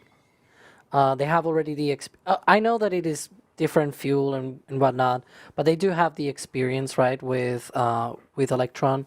It's also massively bigger. Neutron is huge compared to Electron and whatnot. But they have at least, they are not coming here without any knowledge of rocketry, right? Like, they have already done their job. More than 70 launches of Electron and counting. And, speaking of their investors and things like that, Rocket Lab during 2025 has also grown quite a bit in the stock market and things like that. Their work, not just also with Electron with launches, but also their spacecraft side and whatnot, they have had a really good year in 2025, to be honest. So my gut feeling is that even if they don't hit multiple launches of Neutron this year, I was going to say next, but it's already this year. I think it's gonna be fine. I think it's just because they're kicking it. They're doing it really well with Electron. They're doing amazing job as well on the spacecraft side. And I do follow very well what Peter Beck said about, they if they think that the rocket is not ready to go, it's not ready to go. Maybe Neutron may not launch until the second half of this year. Like, we're seeing now the parts and whatnot, but maybe they're like, you know what? Let's change this and let's change this other thing now that they're going into more integrated tests, right?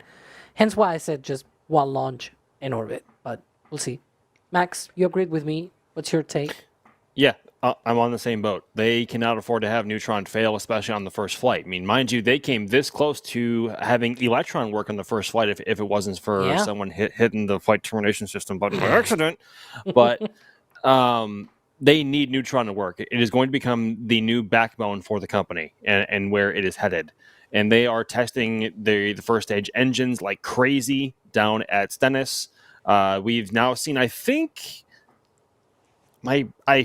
that's the first stage LOX tank, judging by the size and the length. I could be wrong, but so far we've seen what we presume to be a tank section, and then also the Hungry Hippo fairings, which are on their way over to the U.S. right now via barge and ship. Yep. So,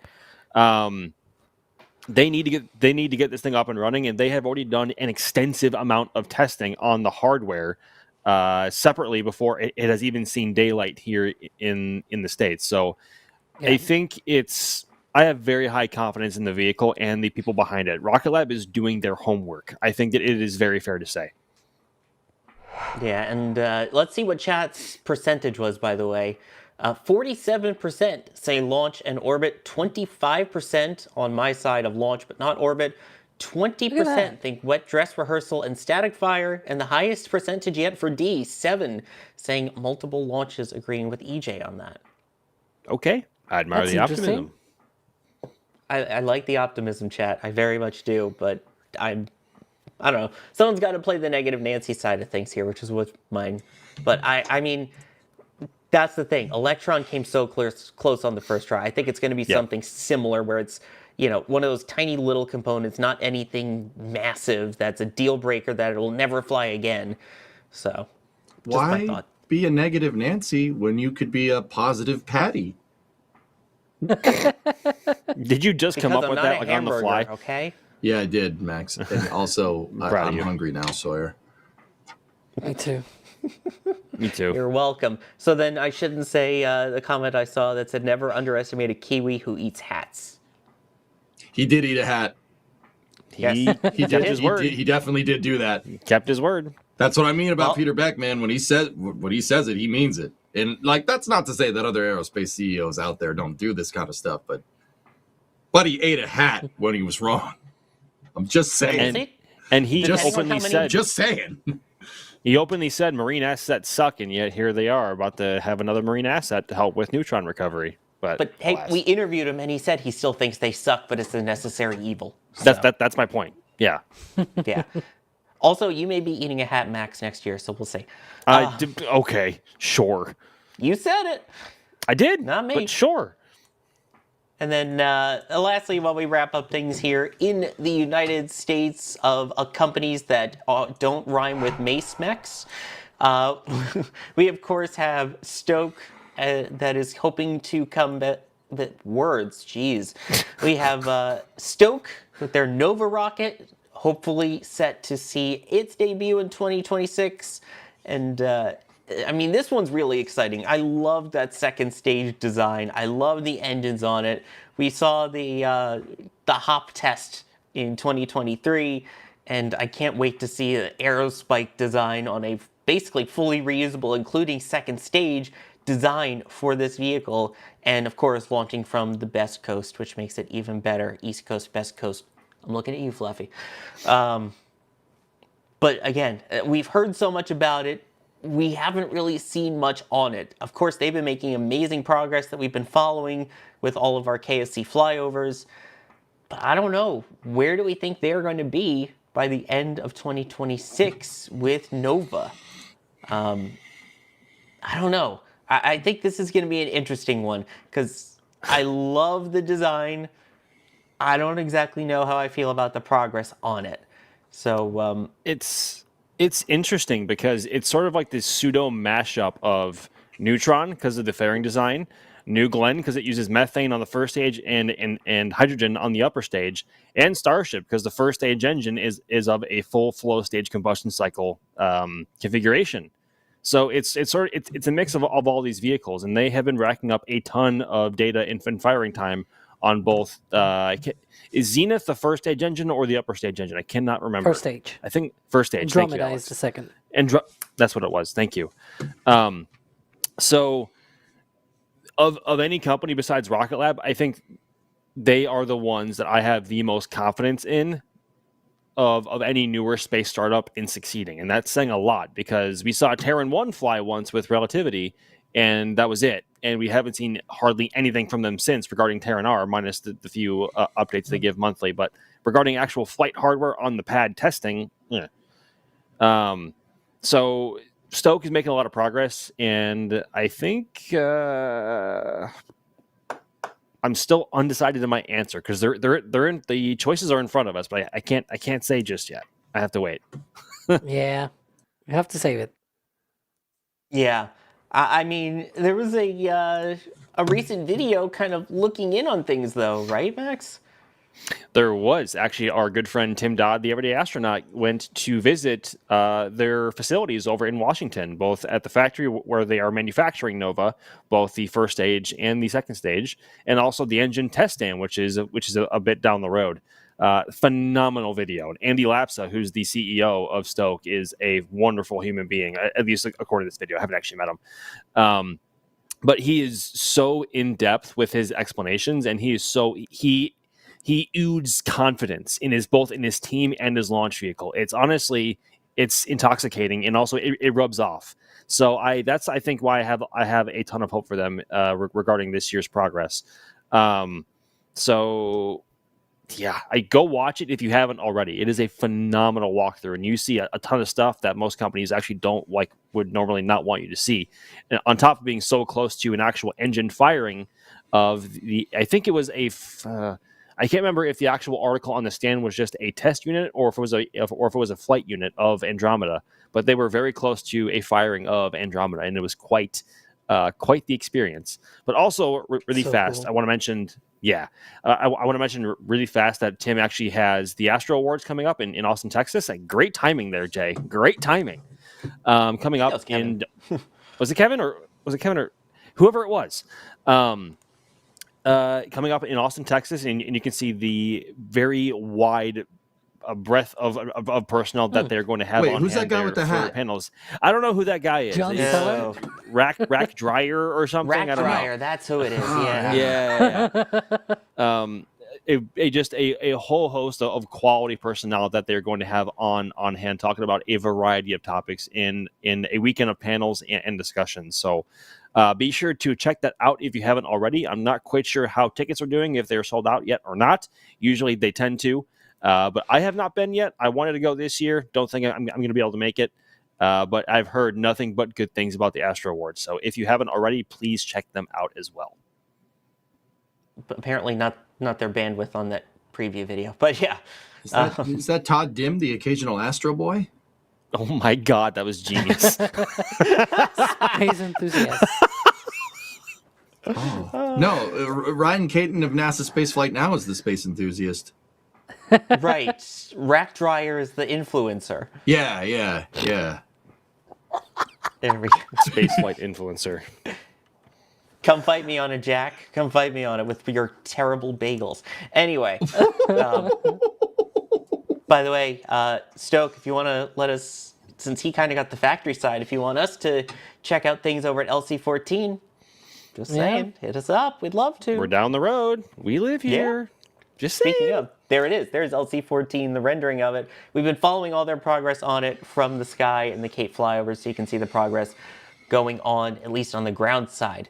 But I think it's time to answer the question in terms of the rocket side of things here, of where we think it will go, if the gang behind the scenes is ready to go with it. Jay on it, Kevin on it. How far will Stoke's Nova get in 2026. You can see the 4 choices there. Looks very similar. A, wet dress rehearsal and static fire on the pad. B, launch but not orbit. C, launch and orbit. Or D, multiple launches. Hopefully this doesn't impact our chance of getting tours with our answers. I'm feeling optimistic about this one as well. Let's see. Ooh, Spoilers. I see already the polling chat. Yep. All chat. of the numbers changing. I'm not even looking at the poll numbers till they're done from chat. I know what EJ's answering. What? I don't think anyone's going to Probably guess the my same I answer. know what thing as me. EJ's answering. I think I'm going to be lone on my answer here. Oh dear. Let's see. And we'll give chat a couple more seconds to catch up. Sorry, keyboard. I'll stop. Clickety clack, clickety. See? Yeah. Oh, whoa. Whoa. Look at this. Wow. We have Okay. every answer We all have different selected. answers. That's gonna be amazing for the end of the year to check. Wow. I'm genuinely surprised. And chat also going with Ooh. launch, but not orbit. Thank you, so chat. I went with wet dress rehearsal and static fire. Alex went with launch, but not orbit. Max went with launch and orbit. And EJ going with multiple launches. Yeah, man. He's optimistic. Told you. Yeah. Told you. I told you. It's a great song. Wow. Okay. All right. And chat, wow, split on this Very one. close. Yeah. 35% launch but not orbit, 32% launch and orbit, 30% wet dress and static fire, and 3% multiple launches. That is the closest one yet for chat and the most diverse one yet for all of us here on the panel. I mean, you can say that it was also very evenly split between all 4 of us, right? Because we chose different ones. Well, yeah, each of us chose a different answer, but Yeah. those 3 were really close. Ours were also different. Here's the thing. I want them to succeed. I think they're going to take things a little slower. We've seen progress. We've seen, like you said, we've seen a lot of engine testing from them. We've seen a lot Slower? of tests. What? Slower? Playoffs? No, dude. No, that's not the Stoke way. Nuh-uh. They're not I going to know. be slowing down. I don't mean slowing down. I mean steady in their approach. I feel like they've done a lot of individual component testing, and it's amazing what they've done.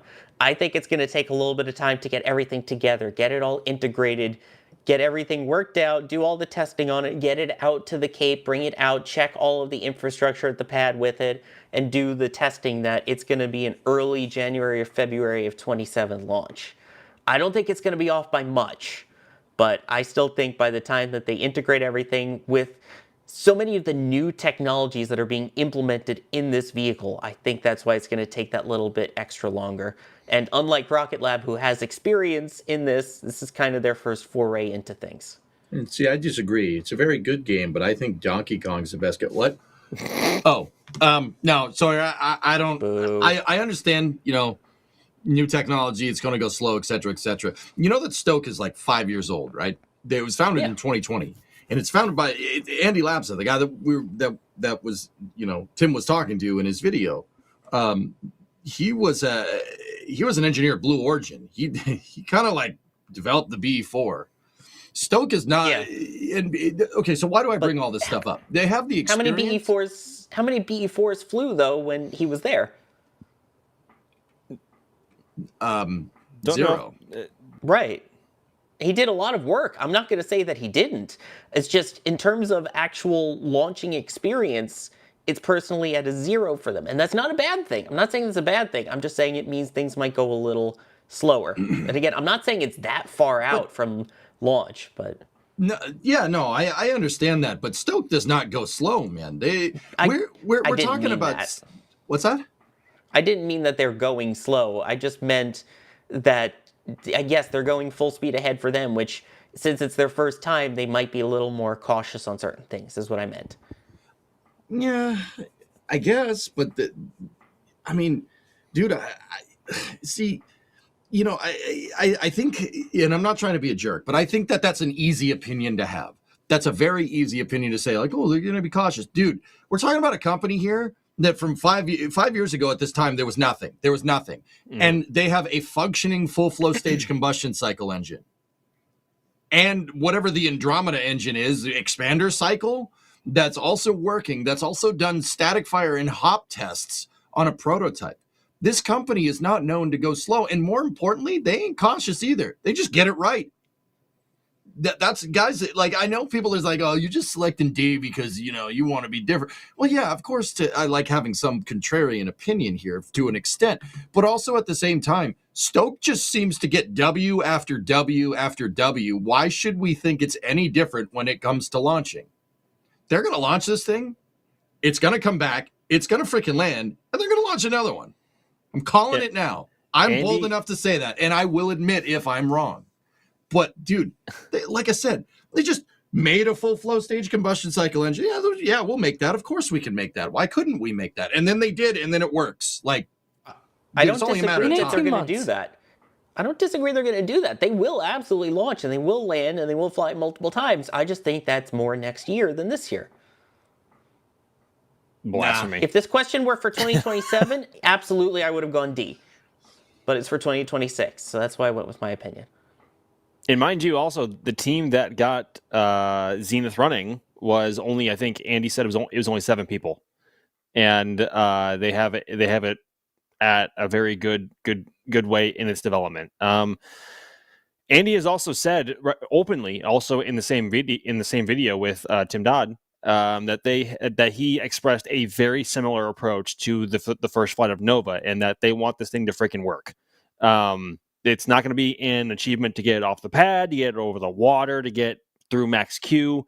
Andy has said that they want to get Nova into orbit on the first flight and not have any sort of, what's the word? They don't want, I can't think of the word. They want it to work on the first try. Now, he also said a partial success. Not partial success. I think a secondary prize. Not that. Whatever. But besides the point. He has said though that reusability will not be the first and foremost focus of Nova, because they want to get the vehicle up and running and working first before they even test out reusability. I said they were going to land it. They're expendable on the first flight. Thanks, Chad. Yeah. I was wrong, but you know what I'm saying. I'm saying multiple launches. They definitely will. Max, anyway, continue. No, you're good. I think like Rocket Lab and Neutron, this vehicle has to work for Stoke's survival. And granted, Stoke isn't in a much different position because they don't have a much smaller small-sat launcher as their backbone for income in the meantime that they have already been launching for years. But Andy Lapsa and a lot of his team have a lot of experience, and they have been pouring a lot of it into Nova. And the results that we have seen so far, just publicly, from results of testing, from the actual visuals of testing, and how far they've come with actual flight hardware to this point, considering how old the company is, or how young the company is staggering. And in the video, Andy said that he wanted the launch pad, or there was a high likelihood that the actual launch pad itself here in Florida was going to be done by the end of 2025. And it may be, for all we know, ready to accept a vehicle, if not be very close to that. And I'm just from what we've seen, close to being finished from the NSF flyovers. Yeah, like from our flyovers, that pad looks incredible. That it looks ready to receive a launch vehicle if they had one ready. So they're making a lot of progress very fast, and I think that is why I stand very firmly behind my answer, in that they will launch once this year. And because of how determined they have been and how openly they have expressed the desire to reach orbit on the first try without having any sort of backup success, if you will, in them launching and reaching orbit on their first try this year. So I think they'll do it. Interesting. Yeah. It's very interesting. Again, like I said, if this was 2027, I'm with multiple launches. But for now, I think this is going to be their year of learning, of getting everything right and ready. So that's why I probably should have never used the word slow. I think maybe cautious, but again, That's because I know when they do fly it, it's going to be successful. So that's why I'm going with cautious.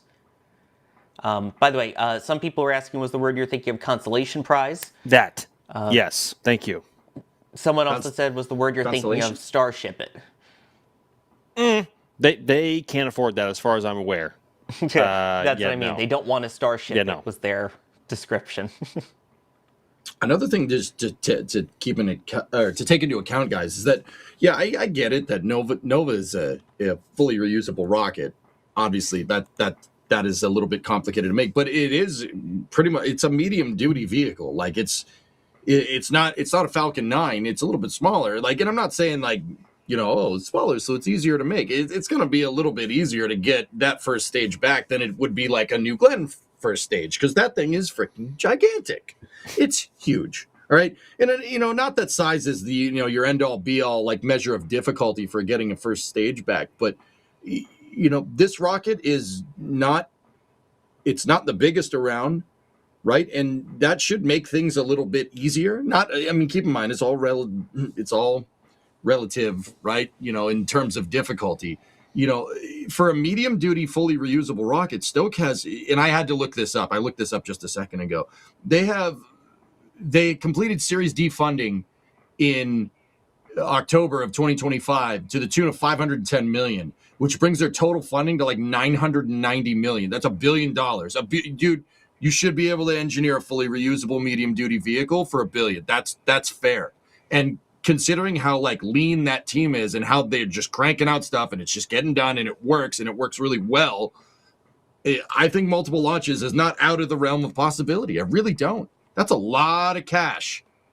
And that doesn't just show that the team has confidence in their designs, but investors also have confidence in the design as well, to the tune of $510 million in Series D funding. That's no joke.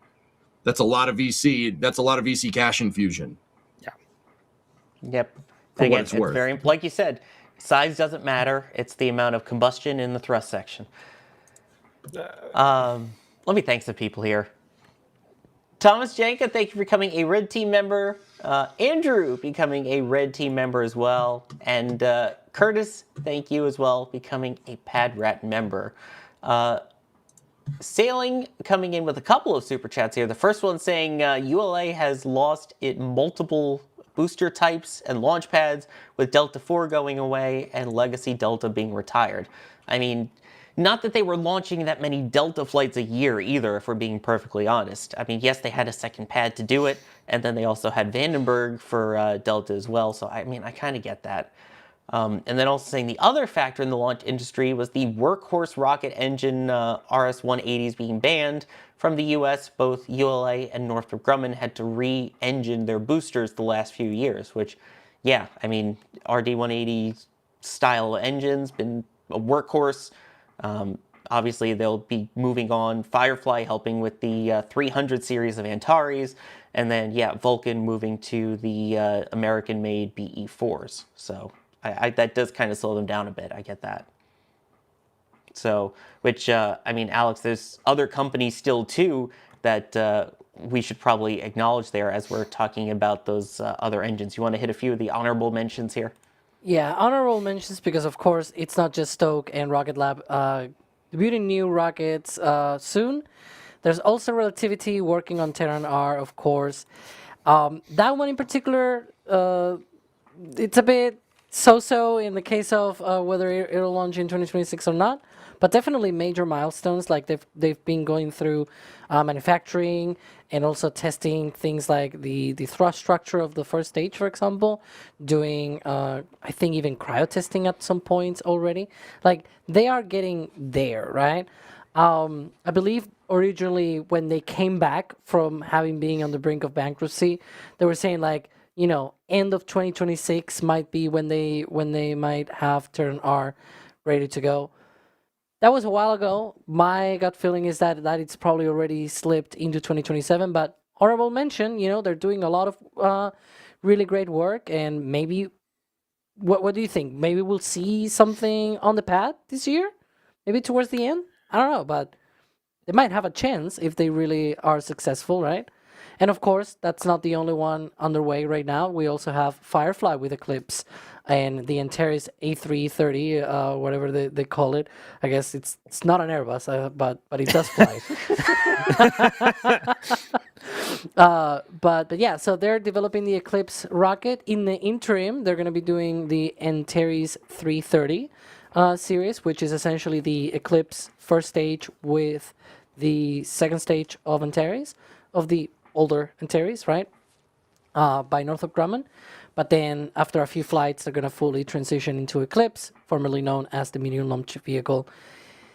They're going to be having a lot of progress probably this year on that front as well. So honorable mention, of course, and we wish them the best. And of course, they had an issue as well with an Alpha rocket, both on a flight earlier in 2025, but also on a test stand.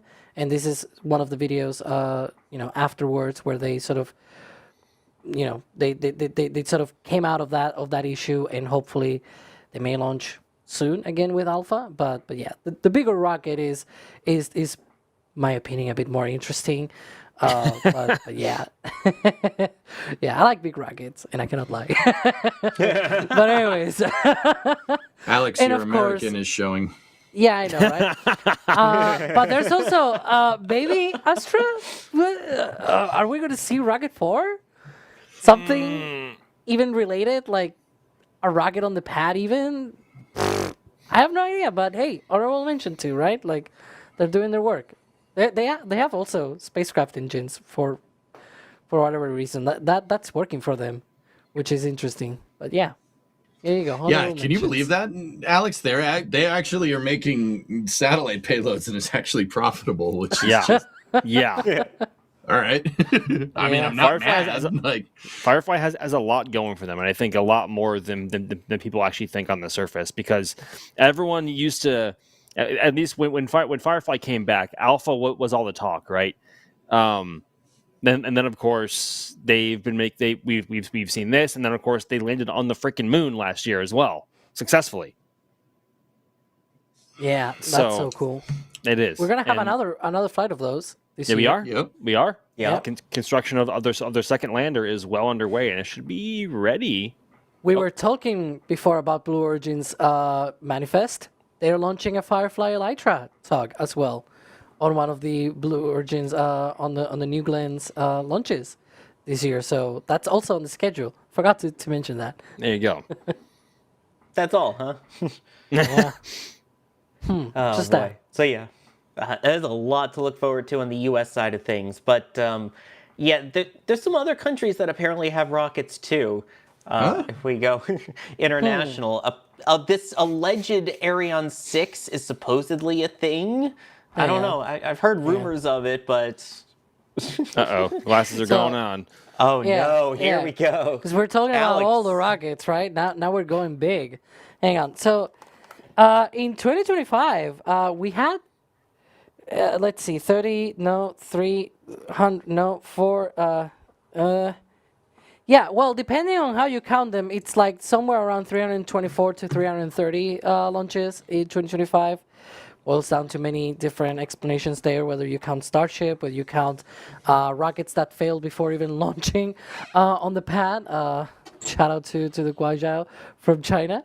And then also there's like some Iran launch that happened in September, which is still being a debate whether it was attempting to go into orbit or was a suborbital launch. But yeah, lots of launches in 2025. Definitely more than even we expected. We had a flame trench before the end of the year where we went through some of the predictions for 2025.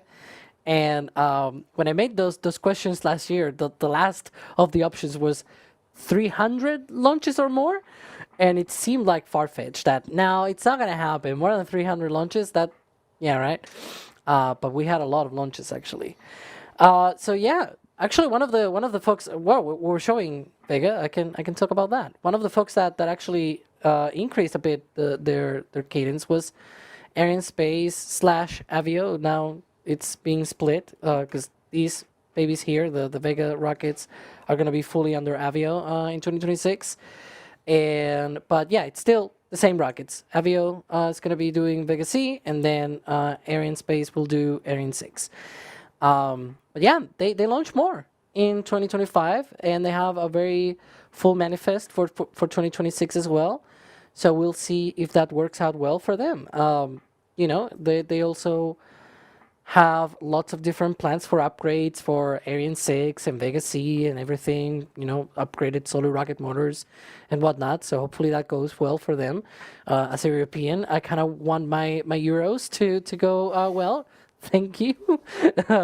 And so yeah, that's one of the main players, I guess, on the global sphere, I guess, or yeah, whatever you want to call it.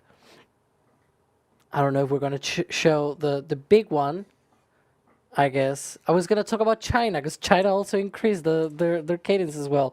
They did... Oh, boy, I lost it. I had the sort of notes here for me. Yeah, so they did 68 launches in 2024. They went up to 93 in 2025, which means there's a good chance that they may cross more than 100 in 2026. They have lots of new rockets as well that they have debuted. We saw the Zuka 3 launch like a month ago. We had the Long March 12A as well, both of them attempting a landing and everything.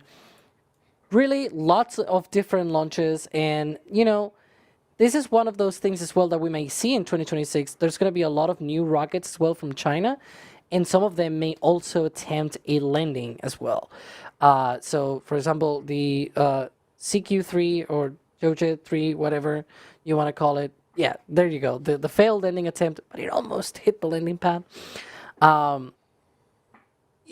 That's just the first landing attempt, right? So there might be more landing attempts. We'll have a poll about that as well, and let's see what happens with those. But definitely lots of different things, and of course, before I forget, there's also new rockets that are not from China or Europe or anything. Well, actually, there's one from Europe. We saw ESAR's. ESAR Aerospace launch of Spectrum from Norway. We had Gilmour Space Ares from Australia, and InnoSpace Handbit Nano, which is manufactured in South Korea but was launched from Brazil. This is from my own notes, and it's really interesting that, you know, it's not just the U.S. or even China itself, but also many other countries wanting to expand their capabilities and being able to launch more often, and also many different private companies like ESAR in Europe, right? We have many others as well in Europe, namely PLD Space from Spain. Hi, if anybody's watching. And then we've got RFA, etc., etc. You may know some of these names if you've watched Europe's Future in Space series, our live streams covering some of these interviews with some of the folks in the European space industry. But yeah, also Ares from Australia, etc. Like, you know, it's really interesting to see this increase in cadence and so many new rockets coming online. So now that I've already gone through all of the notes, shall we discuss? Because I think you covered the whole spectrum there, to be honest with you. Yeah. Wow. Get it? Wow. Because Wow. I caught that. Norway. Oh my God! I just want to see Spectrum there you lift go. off. Esarius? I just want to see that was stop it. I hate that one. Usarius. I hate that one. I hate that came out of my mouth and is on the internet. Yeah, you can't take it back, dude. And you thought my multiple launch option was cringe.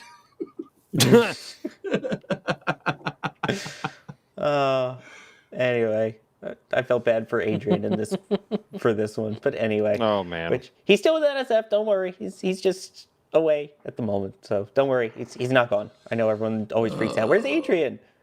Yeah. Pointy end is now down. I still have. Flamey end Hang on, up. because somebody was. Some people were mentioning. Hang on, there's more rockets. Okay, yeah, the Kairos rocket from Japan. It had a debut actually in 2024, but then it launched again in 2025. We may see more of those in 2026. There you go. Honorable mention, if you will. Yeah, we also had H3 flying and other stuff. I get it. Lots and lots you know, of launches. Kind of flying. There's Adrian. See, At the risk of this might like be a question in the poll, Alex, you think PLD is going to get Mura 5 this year? It is not ish. We'll get to that point later. As much as I want them to launch in 2026, and I bet if I went to the CEO and asked them, he will probably tell me like, yes, we're launching this year, right? But I see it very complicated. Yeah, they're making great progress though. They have already structures and actual rocket engines being tested as well. I think we're probably gonna see a full on like static fire of the first stage that may be possible this year, and even the second stage as well. The launch pad might take a while because it's out there in the French Guiana and everything. Yeah, we'll see. They're not, they're not also just working out of the vacuum. They also have their experience with the Mura 1, so orbital vehicle. But yeah, we'll see. It's ish in like it's part of a question. Almost, maybe. We'll see. kind of, maybe, sort of. Yeah, you'll see later. Yeah. I don't know. I see a lot of people asking about how many launches in the coming year. Will Falcon 9 slowing from 39A impact this? We have a whole Falcon 9 section to wrap things up with Starship, don't worry. But I wonder if it's time, if we're ready to go to question number 1 for this segment of International Rockets New and Old. Get ready, chat. This is your turn to join in with your opinion as well. So, how many rocket launches will happen worldwide in 2026? Keeping in mind, there is between 324 and 330-ish last year, depending on the count. So, will it be less than 300, 300 to 330, 331 to 365, or 366 or more? And there is the timer. Go ahead and vote. You may notice a reason why there's 365. No idea why. And it's not a leap year. Wait, would more rockets launch in a leap year or less? I Well- don't know. We'll see the results of the poll first, and then we can discuss. If the leap year is 2024, no, because then 2025 we saw more launches. Yeah, next leap year would be 2028, so... Yeah. There's By definitely then- going to be a lot more launches in 2028 than 2026. I'm calling it already. As long as the polar ice caps don't melt by then, sure. Knock on Wow. wood. Almost unanimous this time, except for Ooh. EJ going for the less optimistic option of the Huh. group. EJ being a full-on pessimist this time, man. Yeah, how dare you Wow. feel so EJ bad, Webby. EJ. Ooh, Chad agreed with EJ. Wow. Ooh. Okay, 330 to 365 is EJ's, more than 365. Max, Alex, and myself. And as you pointed out, chat also saying 330 to 365. I'm guessing the question was, will there be more launches than there are days in a year? 49% of chat said there will not, but it will come very darn close. 44% of chat said yes, it absolutely will be more launches than there are days of the year. 5% say 300 to 330, and 2% say less than 300. Wait, EJ, I'm what's up? intrigued. No, I'm intrigued. You're the one that differentiated from the rest of us. Why do you think it'll be not as many launches as there are days in a year? I don't really think we're at the point.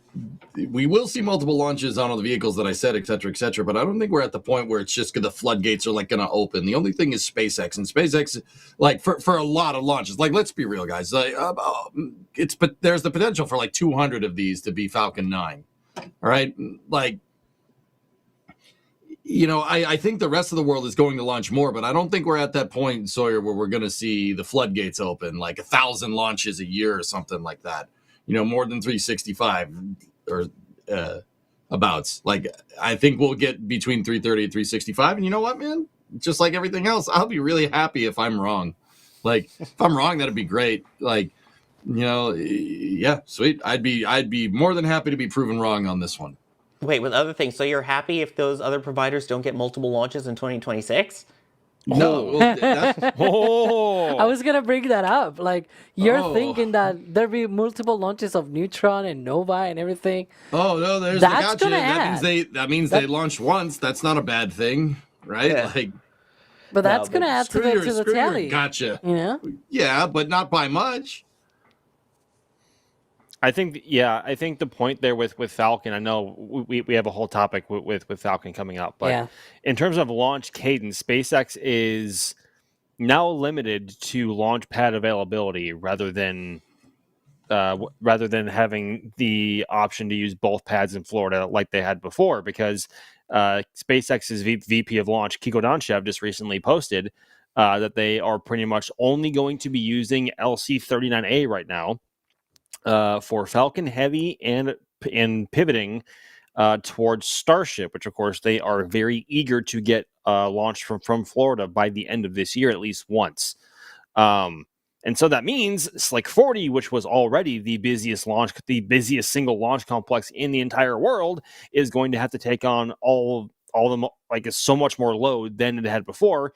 And also Slick 4 East, which they have over at the Vandenberg Space Force Base over in California on the West Coast, would also need to be launching a lot more as well. So it's going to be a lot more stress on the teams over at Pad 40 and Pad 4 East. But that's not to say we won't see any missions from Pad A this year. We haven't seen a Falcon Heavy launch in over a year, which is kind of sad. But hopefully we might get 2 this year. I think there might be a couple payloads that are worthy. I think Alex, you might have to help me out in that one. But I know for sure that they want to launch Starship from Florida at least once this year. And that being said, they also have to barge both the ship and the booster here from Starbase over to the Cape over here, over toward Hangar X, and eventually Gigabay once it's all ready to go.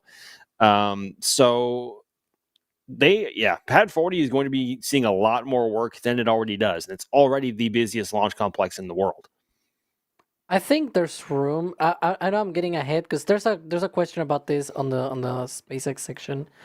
I think there's room for, like, I don't think 39A being focused on Falcon Heavy is that big of a deal, and Starship as well. Mainly for the reason that it actually offloads. Like, if you're not doing a lot of Falcon operations on 39A, those same people can help out and make operations at 40 being faster. Right, like that's a side sort of consequence, I guess, if you will, of that. But also, there's a lot of room still to expand. Like they've demonstrated being able to launch quite quickly from Slick 40, and they have had really big gaps where they have not even followed, or even from Vandenberg as well. Like the amount of launches that they have done from LC-39A this past year was 27 out of 165. It's not that many launches. Like those 27, you spread them out between Vandenberg and Slick 40, and I think they might be able to still do about the same amount of launches in 2026 than in 2025.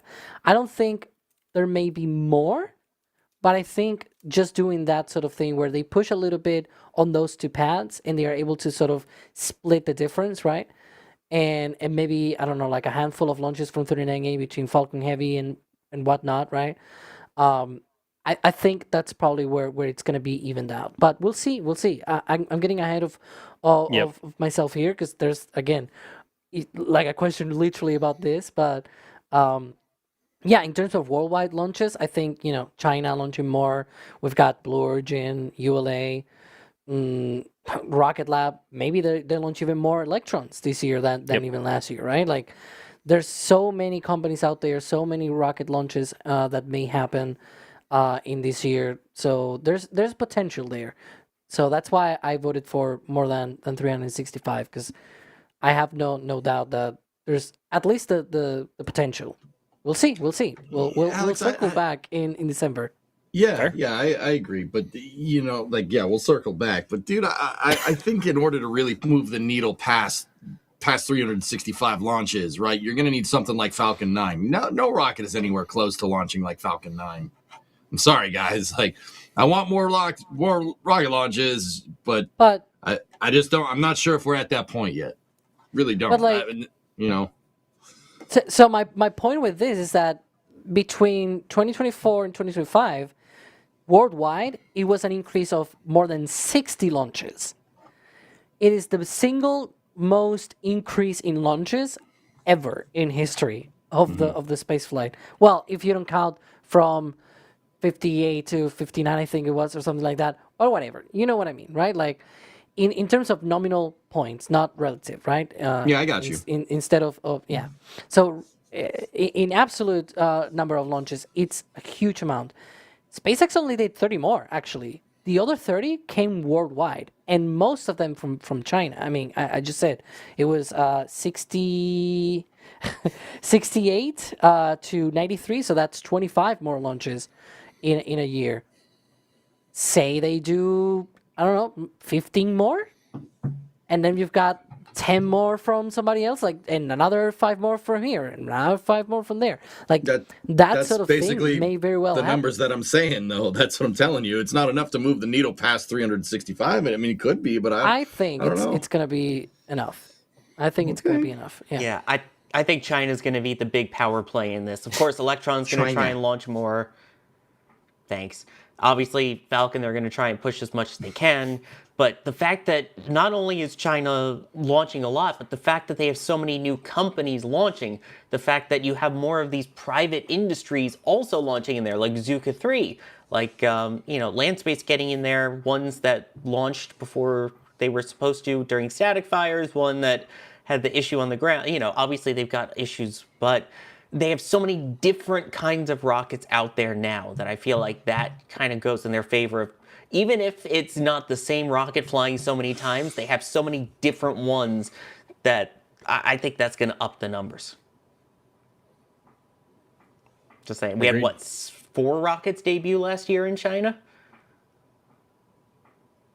So Yeah, many rockets being debuted. I think it was at least 4 that debuted from China last year. Yeah, you know that because you were on Twist. That's why I was going Talking through about the it. across space section in my head of trying to remember it. Yeah. But anyway, we have. I just really want to quickly, before we go to the next question here, acknowledge a tip from tips.nasaspaceflight.com saying Happy New Year from Starbase. Love coming from home to the Flame Trench on Fridays. Go NSF, go Starship 2026. Thank you. No name on that, but very much appreciate it. Thank you. Thank you. Yeah, I believe, did we show the chat vote? Yes, we did. So, the next part in terms of questions, since we're talking about, go ahead. Do you want to say it, EJ? Wait, what? The country Dancing. that we were just talking about? Oh. China. There you go. Them. Will any company from there land and reuse a rocket booster in 2026? Again, we had a couple get really close. We had Zuka 3 get within meters of the launch pad. We had Long March 12A get within 5 kilometers of the landing pad. We had Long March 12A get within 5 kilometers of the landing pad. So what do you think? Will any Chinese rocket company land and reuse a rocket booster in 2026? The choices are no, and there'll be no further landing attempts in 26. No, their landing attempts will fail. Yes, or sorry, only a landing will be achieved but no reuse, or both landing and reuse will be achieved. Timer starts now. Chat, don't forget, you can also go ahead and give your vote in the poll going on in chat. I'm actually really curious to see what everyone here thinks. Because this could go in a bunch of different directions. It's going to be another fourth split. I don't think anybody's choosing A. Really? Yeah, There's nobody not choosing A. Come on. Hey, there should be one for Ryan, okay? A classified Webby answer. Its Ryan answer. Oh, A classified Webby answer. Certified Webby answer. Well, Ryan's gonna come back into Discord and just be flooded with messages going, "What did I miss?" And watch this. It's called Weber's Law. Weber's Law. It's a thing. Wow, the first unanimous answer from the team. Wow, that's It only took us 2 hours in to get to the first 2.5 hours to get to the first unanimous answer here, saying And chat too. and chat. Everybody agrees. Everyone thinks only a landing will be achieved, but no We should hold reuse. hands and everything or something. I don't know.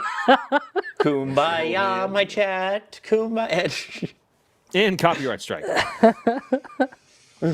Oh dear. And it was not even close. Wow. 61% saying C, only a landing will be achieved, no reuse. 24% think we will see a landing and reuse. 10% say no, their landing attempts will fail in 2026. And Ryan Weber using 4 different accounts to vote for no, and there'll be no further landing attempts in 2026.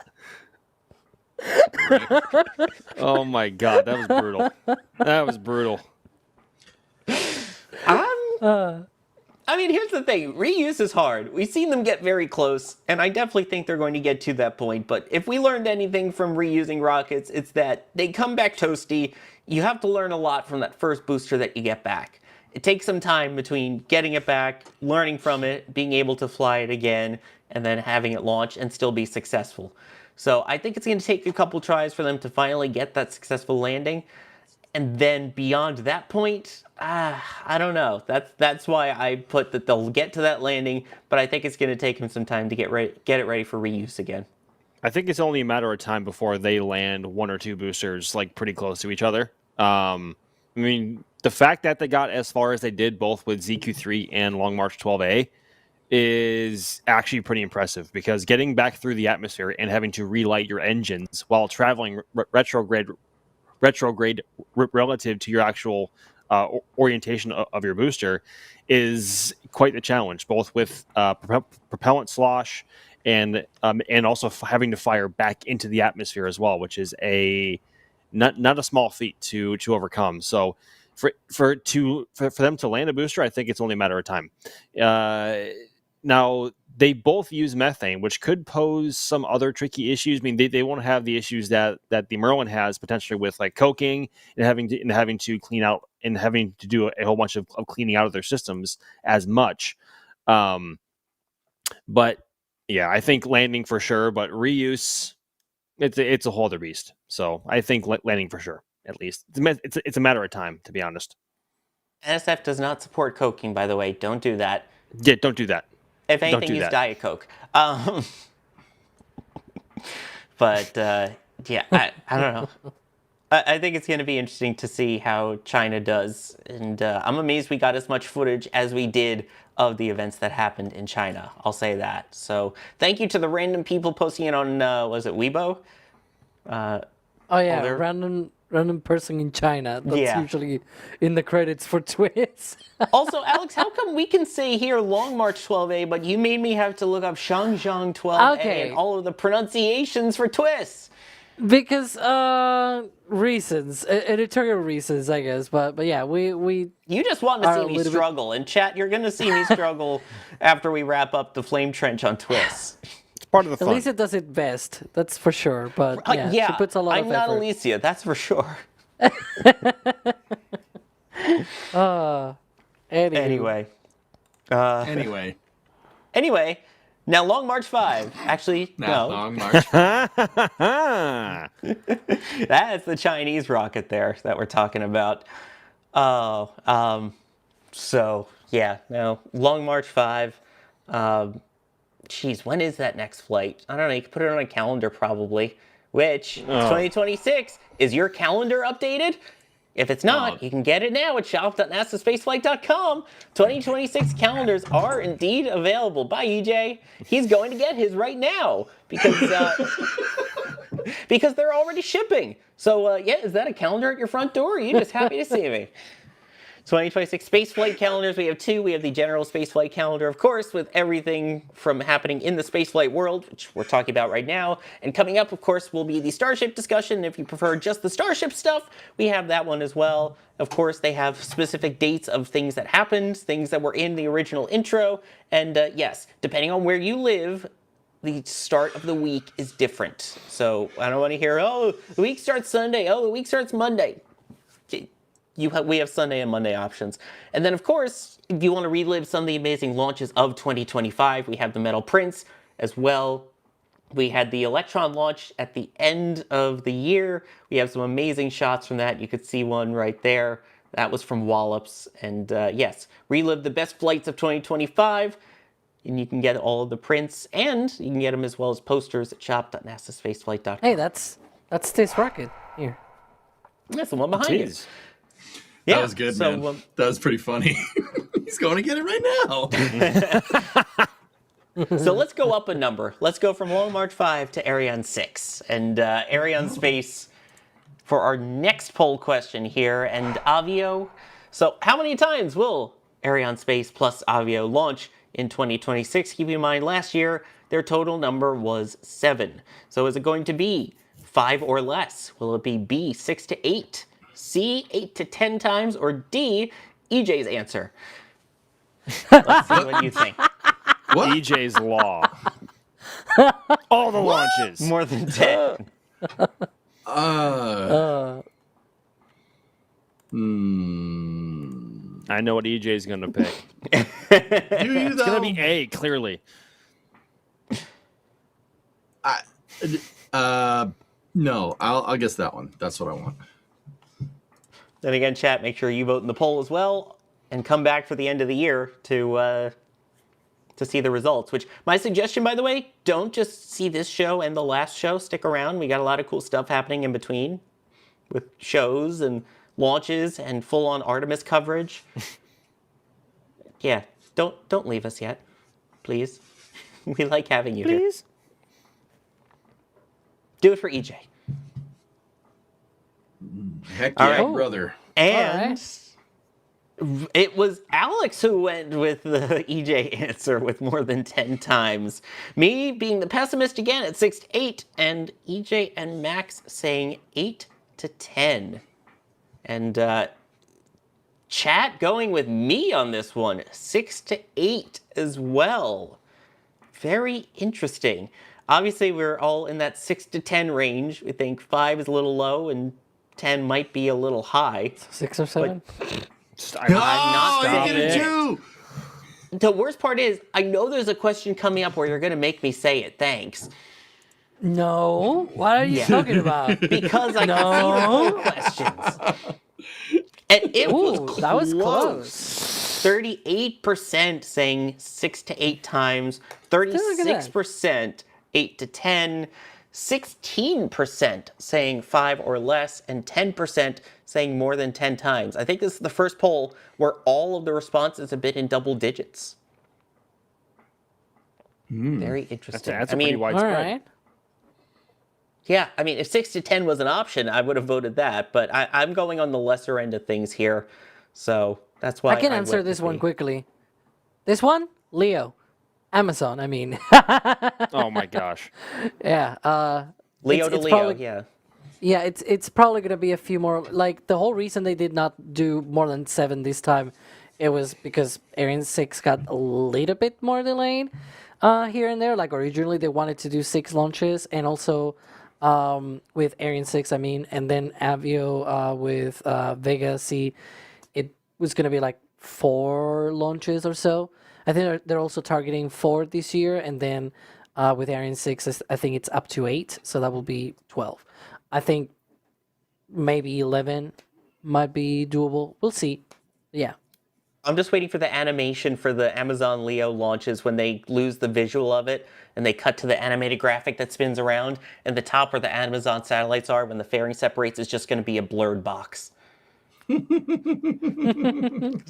doesn't end up showing their satellites on any of the launches, and they have the animation for it. So what are they going to do? Just blur it. Just a blurred box where the payload should be. Or insert payload here. Anyway, we have some other cool companies that we talked about. Again, ESAR, InnoSpace, Gilmore Space. They all attempted orbit in 2025. But the question is, will we see any of these successfully going into orbit in 2026? Will it be A, none will be successful even if they try? Ouch. That's just cruel. But we'll see. B, at least one will be successful, but it'll be a new company that hasn't launched. C, one or more companies that launched in 2025 for the first time will achieve orbit this year. Or D, everyone that attempted orbit for the first time in 25 and failed will succeed in 2026. Again, Yeah, and by B, by the way, I should say like a new company, as in somebody else that hasn't launched yet. Think RFA and the likes.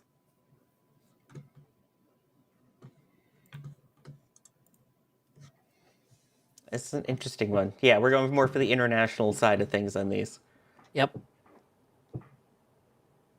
Because we already talked about things like Nova and Stoke and all those, so other ones. And of course, we'll go chat a couple extra seconds on that one. And let's see what we all said. Again, this was a spicy answer for A. We'll see how many people selected it. Max selected it. That none will be successful, even if they try. The rest of the team and chat thinking that one or more of them that launched in 25 will succeed in 26. Max, explain. I was bracing for that because I was worried that might happen. I agree with you for what it's worth, dude. I would change. But you voted the other one. You voted already. I know. I after I clicked it, I was like, kind of with Max on this one. But Max, go. This is not out of any disrespect for any of the companies that we mentioned or that may try next or this year. I almost said next year. This year as well. I mean, we saw how far Gilmore Space got. They barely got off the pad. We saw how far ESAR got. They didn't get very far. Granted, these issues could have been something very simple that could be easy to fix, and then that could grant them the ability to get all the way to orbit. But both vehicles did not make it very far, like at all. So, not exactly confidence inspiring. And again, I don't mean this out of any disrespect at all. I want to make that very clear. I want to see everyone get into orbit. But just based on what we have observed and based on the what are you laughing at? No, because what's so funny? Because apart from the you're reactions of the chat, I was gonna say like the original answer had none will be successful even if they try. Parentheses, but we wish them the best. Oh, well, yes. What was the percentage, by the way, of chat's opinion on this? Ooh, that's actually a good point. 70% is C. Wow. All right. Wow. Mm-hmm. And 10% agree with Max. 14% think that it'll be a new company, and 6% say everyone will succeed. Huh. You know, for what it's worth, Max, like I said, I think, I selected C, but I think you do have a point. I was thinking about it after I submitted the answer. I'm like, you know what? They didn't get very far. Like, and that's not a telltale sign of like how the next launch is going to go. If anything, that should test resolve and they should get better. But also at the same time, like, ain't no guarantees in this business. So just, I'm kind of with you on that one. Not to be like super, webamist right now or Weberist, but it's not like flying an airplane. It's not like building a car. Getting to orbit with a launch vehicle is an entirely different ball game in terms of physics and engineering. So, and there's a reason. That's Webermist. Thank you very much.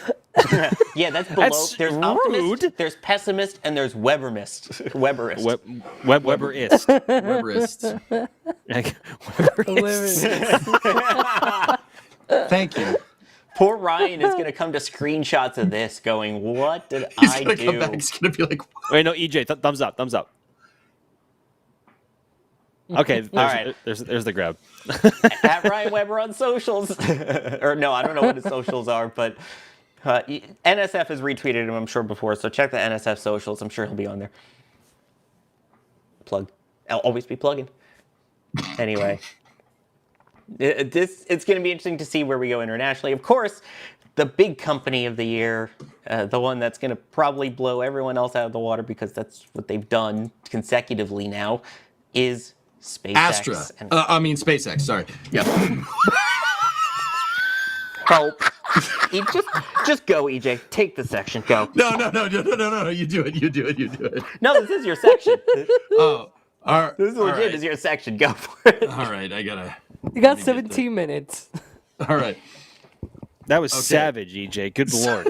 Sorry, That was savage. That's almost as bad as all of our Weber jokes. Almost. If we're gonna piss everyone off, we might as well piss everyone off. Like, Now let's power slide on to the next topic. Oh my god. This is Starship if it were New Glenn. dang. All right, so Oh, with the slow motion. Clever. all right, so what do we want to do? We're We're kind spicy of now. short on time here. Do we want to get right to the questions, or should we talk? Should we talk a little bit about this? I don't know. Maybe we go for the questions and discuss each one after. Yeah. I think that's a good Yeah. idea, just because of the time here. So we got SpaceX questions here. So how many Falcon 9s, how many Falcon launches will SpaceX carry out in 2026? They did 165 this year. I think, yeah. All right. Are we gonna put this question on here? Because I have thoughts. I have thoughts. I do too. So here it is. Again, A, B, C, or D. Chat, don't forget, we'll put the poll out there for you as well. And we'll go for our votes now. That was quick. Oh, man. I came into See, this with a here's the- number. Do I well- still want to stick with said number? See, here's the I can't talk do. about it now. Oh, wait 15 seconds. I do still want to stick with said number that I went into today with. Because it's weird. I've had time to think about all of these, but as we talk about them more, my mind changes on each one. I can't Some get people over that. saying.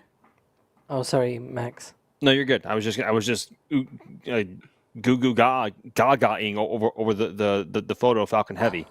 I mean, Ed is a great That's it. shot. It is That's it. nice. It is Did you take it? nice.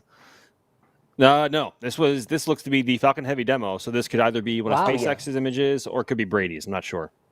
It is So- Brady's. Awesome. Everyone except Max say 150 to 175. That includes chat. Max going 175 to 200. You wanted to say something, Max, while we were counting. Yeah. So I was going to say that D could either be super Mason overly Storms. optimistic or what? Wait, Nothing, D, nothing. the answer or DYs? The answer. The answer with D, the 175 to 200 could either be both extremely optimistic or realistic compared to the number we had last year, right? So we had 167 from SpaceX last year, right? Was it? 165. Oh God. The other two didn't go, so. That's right, 165. So Yeah, on 165. one hand, 175 is not that unreasonable, especially if they are able to turn around Slick 40 in a much shorter period of time than they did last year. So, but on the other hand, if you want to say it'll be 200 or more, that seems crazily optimistic, considering they're down to mostly one launch pad in Florida. Pending occasional use of Pad A if they really need it. So that's why I'm saying D. I think they had a higher goal than they had last year. I don't know. At least I think. And at that point, it would be around the 175 number just to keep it as reasonable as possible. But then again, I was back and forth between C and D a lot. But I would like to be optimistic in the fact that I would like to see over 170 this year because that was their original goal for last year. But I digress. Yeah, that's what I mean. They kept changing the goal. It was like, oh, we'll go and Yeah. a little less and a little less. So my thought process is the fact that, as you mentioned, A is going to be primarily focused on Falcon Heavy and Starship stuff. So we're going to see less flights from there. Crew launches take up pads a lot longer, and the crew launches, it seems like, are also going to have to be out of 40. I know they said Crew 12 coming up is currently scheduled out of Slick 40 rather than 39A. So that takes time away from the busiest pad in the world, having to get it out there, doing all the dress rehearsals, things with the crew, checking systems, et cetera, et cetera. So, especially if there's delays as well. They can't just have it stand down and launch a Starlink in the meantime. Like that's also what I was going to say is it could go either way. So yeah, having a crew launch there could eat up a lot of time, depending on like weather, vehicle being ready, or other factors as well. So, And again, with Starship scheduled to start doing stuff out of Florida this year, that Yeah. really takes A out of the picture a lot. So that's why I think 150 to 175. And let me just say the percentages with chat here, because I think that's also going to say a lot. Oh, I Kevin. haven't said anything. Hi, I Kevin. need to Hi, say God. something. Like, Uh-oh. don't you think that with Starship potentially, definitely coming to the Space Coast this year, that's going to take 39A offline even more? Exactly. well, that's Depends on that's how exactly the what first we were flight talking goes. about. Well, Yeah. you kind of were, but you were talking about like 39A coming offline for like Falcon Heavy and other stuff. But like, I think we're going to see a heck of a lot less launches from Florida than we did this year. I think you guys are being way too optimistic. If they don't hit 150, I would be very surprised, though. I would also agree with that. I think they're just think? gonna compensate because from Vandenberg they have not even reached. Yeah, they have not even Yeah. reached capacity, and they can launch many of the same. Like, yeah, Vandenberg it's known for polar launches or whatever, but they do a lot of launches to 53-degree inclinations, which is the same ones that we're seeing from Florida. They cannot do 43 unless they do a really big dogleg. So those are still going to be happening from Florida. And I don't think Slick 40 is even done for in terms of increasing the cadence. I think the 27 launches that we saw last year from LC-39A can somewhat be split between both paths. Not evenly. It's probably going to be more like on the side of Vandenberg because, as I said, it has a lot more to be able to squeeze from in terms of capacity and whatnot. And there's also a point to be made here. Do you think we'll see some kind of trial of AI Starlink satellites? Because SpaceX have just talked about that. Elon is very interested on that sort of thing. I think Maybe we will. we'll see that on Falcon first and then on Starship? Or Fellas, we see 'Cause that, if that first happens- on we could see it first on the version 3 Starlink satellites going up on Starship. That could also be the case. But I was thinking, like, if they do demo satellites, for example, like they launch a few to test out the equipment or whatever, and then they put it on the bigger ones on Starship. If they do that with Falcon, that's a few more launches from Vandenberg because they're targeting sun-synchronous orbits. Yeah, So- for all the AI data center stuff is usually sun synchronous, so that's a lot more Vandy and Guys, Southern Polar Launch Corridor. I think we're not taking something into account here. The thing that I think we're taking into account is like even if they just kept going at this pace, I think 175 is really the upper echelons of what they can do because the drone ships are the bottleneck. Yeah. Think about it. I think it's Also, the the weather, fact they actually, don't have- but They haven't finished The building weather all in their the drone, landing the zones weather yet. on the drone ships. And they haven't finished But- building the landing zones. that.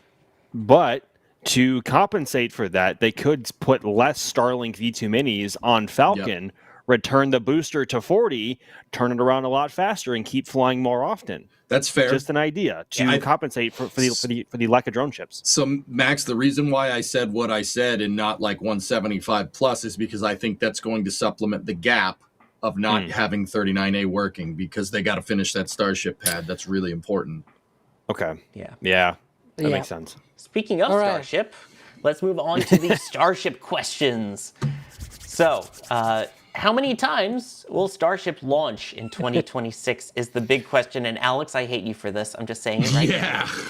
Give some. It looks. Just say it flew A. Just five A. times. Just say A, B, C, or D. It flew 5 times in 2025. Is it A, 5 times or less? B, somewhere that is higher than 5 or less than 8? C, 8 to 10 times? Or D, more than 10 times? Masterfully done, Sawyer. Thank you. Masterfully done. No satisfaction, chat. You don't get to do the thing.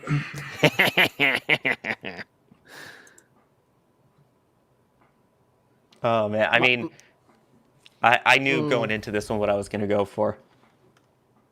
I hate my own answer. Just saying. You hate your own answer? That Yeah. gives it away, Alex. That Yeah. gives it away. Yeah. Well, you're the one who wrote the answers. That's why. I know. Good try. You could say I hate myself. Could you be more obvious on what I think you picked? Yeah, there you go. Hey. Yeah. Ooh. Interesting. Max and I going 6-7. Dang it, I said it. EJ 8-10. And Alex 10 plus. More than Chat. 10 times. Chat's got my back. Yeah. Alex, more than 10 times. Okay, just Explain. quickly. I hate my own answer because I think it's unlikely, but there's a good chance, and I'm gonna hit that. So there you go. Like I just think it's likely. So we'll see. Like I think they're gonna scale, dude. They're gonna scale. SpaceX they have to scale. If you want to hit that deadline, we spent like the first half of this stream talking about how they have to increase their deadline, how they have to go faster if they want to meet that goal in 2028 of landing. They gotta scale. Just like Rocket Lab has that fiduciary responsibility, and they have to launch Neutron a lot now to recoup the technical debt and the high cost of manufacturing a launch vehicle. SpaceX has to do it. They have to. If they're not launching 8 to 10 times, dude, we got a big problem. Especially, with 39, it all depends when 39A comes online. If it comes in the summer, I think there's a good chance that maybe we'll see even 2 launches in 2026, right? But we'll see. We'll see. I'll let you guys answer because we're very short in time. Yeah, that's the big thing. Yeah. I mean, that's the big thing for me is the fact of how Cape Starship goes, because that's going to be the deciding factor. I feel like that's going to be the main focus of this year. Of course, they'll still fly out of Starbase, but they want to get launches operational here. I still think it's going to take later in the year, which is why I went for B as opposed to C. Yeah, I'm in the same boat. I think we're not going to see Starship trying to launch from here until probably August, September, October timeframe. But that also all depends on how version 3 goes in Starbase first, both with the testing campaign and also with flight operations. So if they have more version 2 moments, at least initially, that could cause a lot of issues in terms of flying from Florida sooner or later. But we are hoping that does not happen. All right, next one. In terms of Starship as well, the next question, will SpaceX catch and reuse a ship in 2026? A, no catch and no reuse. B, only catch. C, catch and reuse. D, I'm optimistic they'll catch, reuse, and refly the same ship again. Oh, man. Like 2. Wow. So like catch, reuse, and then reuse again. Yeah. Refly. If it's like ship 40, then ship 40-2. No, 3. It will be here. 3. Like it will be a third flight of the ship. Like oh, a dash 3. Exactly. Not just 2 flights, but like 3. I'm super optimistic, right? Like that's for. You didn't say that's what you voted for, but you put a very optimistic opinion there. Somebody that may vote for that might be the anti-Weber. I don't know. The anti-Weber. Nice. I love it. Ryan's like gonna hate antimatter. all of us. Yeah. There it is, the Weberus. Hey, wait a minute. You didn't see my response for this. That is true. All of us. A unanimous decision. That's good. On yes, catch and reuse. And chat also siding with the host. Dang. Nice. Wow. Talk about a competent cohort of co-hosts and chat. Which also starts with a C. So that worked. And the answer was C as well. Yeah, I see what you pointed out there. Huh. Yeah, you're seeing I want to see the percentages on this. It was 1% difference between catch and reuse and only this catch. one. Look at that. So hear me out, guys. I would have said B if but once again, urgency is why I said C. They don't have a choice. You have to start reusing these things. You have to start flying these things. These things have Why to didn't start you vote doing things. D then? What's that? Oh, yeah, not just launch and reuse, but like reuse, like just do it again. Because I think double flying a ship by the end of this year is that's pretty on par for, the whole, if you figure out your timelines to 2028, I think that's fair. Reusing a ship. Yep. Sure. And reuse, not double reuse. I think that comes next year. And you have one more question, I believe. there was supposed to be one more question. It doesn't seem like there is one. Oh, there So we go. Here's another question. There's supposed to be one more. There we go. All right, there we go. How far will Starship get in its in-space milestones during 2026? Will it A, only reach orbit, B, reach orbit and deploy Starlinks, C, reach orbit, deploy Starlinks, and do a propellant transfer demonstration, D, any and all of the above, and rolling out a completed HLS ship for testing? That's the anti-Weber answer. Yes. Ooh. Oh, this is a tough one. I mean, I know what SpaceX they is going have to to do, but what will they do?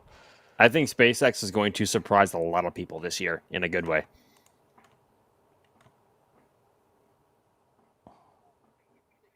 Wait a minute. What does completed HLS mean? Like fully ready to go, or a The test original, article? okay, so the original was the rollout of completed HLS ship for ground or flight testing, but I guess okay. it All didn't. right. Yeah, it yeah. didn't fit here. Okay. Well, I selected that one, so All right. screw it. As Yeah. Oh, I'm Interesting. I'm the Weber now. Alex going reaches orbit, deploys Starlinks. Me going orbit, Starlinks, and prop transfer demo, along with chat. And the Optimists, EJ, and Max, any or all of the above, and rolling out completed HLS ship for ground and/or flight testing. Interesting. Once again, I'm trying to be as consistent as I can here. They have to. They really don't have a choice. Yeah. You have to get this. You have to get this working. They have to have an HLS demo somewhere, dudes, by the end of this year. Because remember, they have to do an uncrewed demo before they actually send that thing out there with people on it. They have to do an uncrewed landing, which means you need a flight-ready HLS. That you have to. There's really no getting around it. If we're wrong, then we got big problems. And that goes back to my answer earlier of I don't think they're going to make that 2028 deadline, which is why I didn't include that in my ansar. Well, why don't you and Ryan Weber just go hang out somewhere and agree with each other? Jeez. No, that's you and Max. Anyway, Mark getting a calendar from the shop saying Happy New Year to the entire NSF team. Can't wait to see what this year brings in spaceflight. I think all of us can't. Z30 Hungary becoming a red team member, and Squigs with a $10 super chat. Will Rook be able to push NASA enough this year for us to see positive results? Yeah, baby. Yes. I think he will. We'll have to see. But don't worry, you can get your actual serious news coming up in just a bit with This Week in Spaceflight. Really quickly, EJ, thanks for joining. Hey, thanks for having me on here, guys. I stream over on Twitch. Monday through Friday over there. We do all kinds of space stuff, play crazy games, and have a good time. Thank you for having me. I know being on here is a privilege. I try to bring some fun, and I try to bring at least some semi-contrarian opinions. So thanks for having me on, Sawyer. Thanks for having me, everybody. I do appreciate it. Max, thank you. Pleasure as always, everyone. Thank you very much for having me on and shaking off the rust still, because it's been a couple of weeks, but hopefully we will see y'all again. Actually, tomorrow night. Yes, for the next Starlink launching early Sunday morning. Alex, thank you for joining. It's always a pleasure, and of course, let's see what 2026 has in store for us. It's going to be quite a year. I'm Sawyer Rosenstein. I've been your host. Kevin Michael Reed and Jay Keegan have been producing. The names on your screen are the highest levels of support here at NSF, the launch directors and flight engineers. We could not do anything that we did in 2025 without you, and can't wait to show you what's ahead in 2026. All thanks to your support. This is the year of Artemis, the year of returning to the moon, and we are all in on the moon. Now let's go watch This Week in Spaceflight, and one more time, let's see that brand new intro for 2026.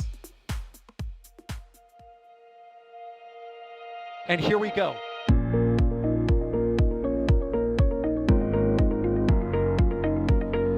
There's the W. Here's ignition. Doubling up. Did it just do a Kerbal? Back to the moon and beyond.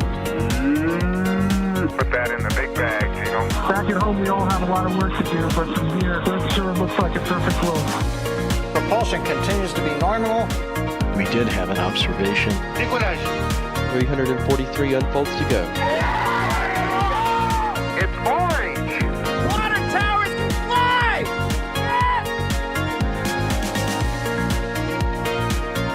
Bingo! Right in the center. Where's Jacqueline? There it is! That was surreal. That's not what we want to see. No. my God. Yikes. You bet. We don't need any more of these.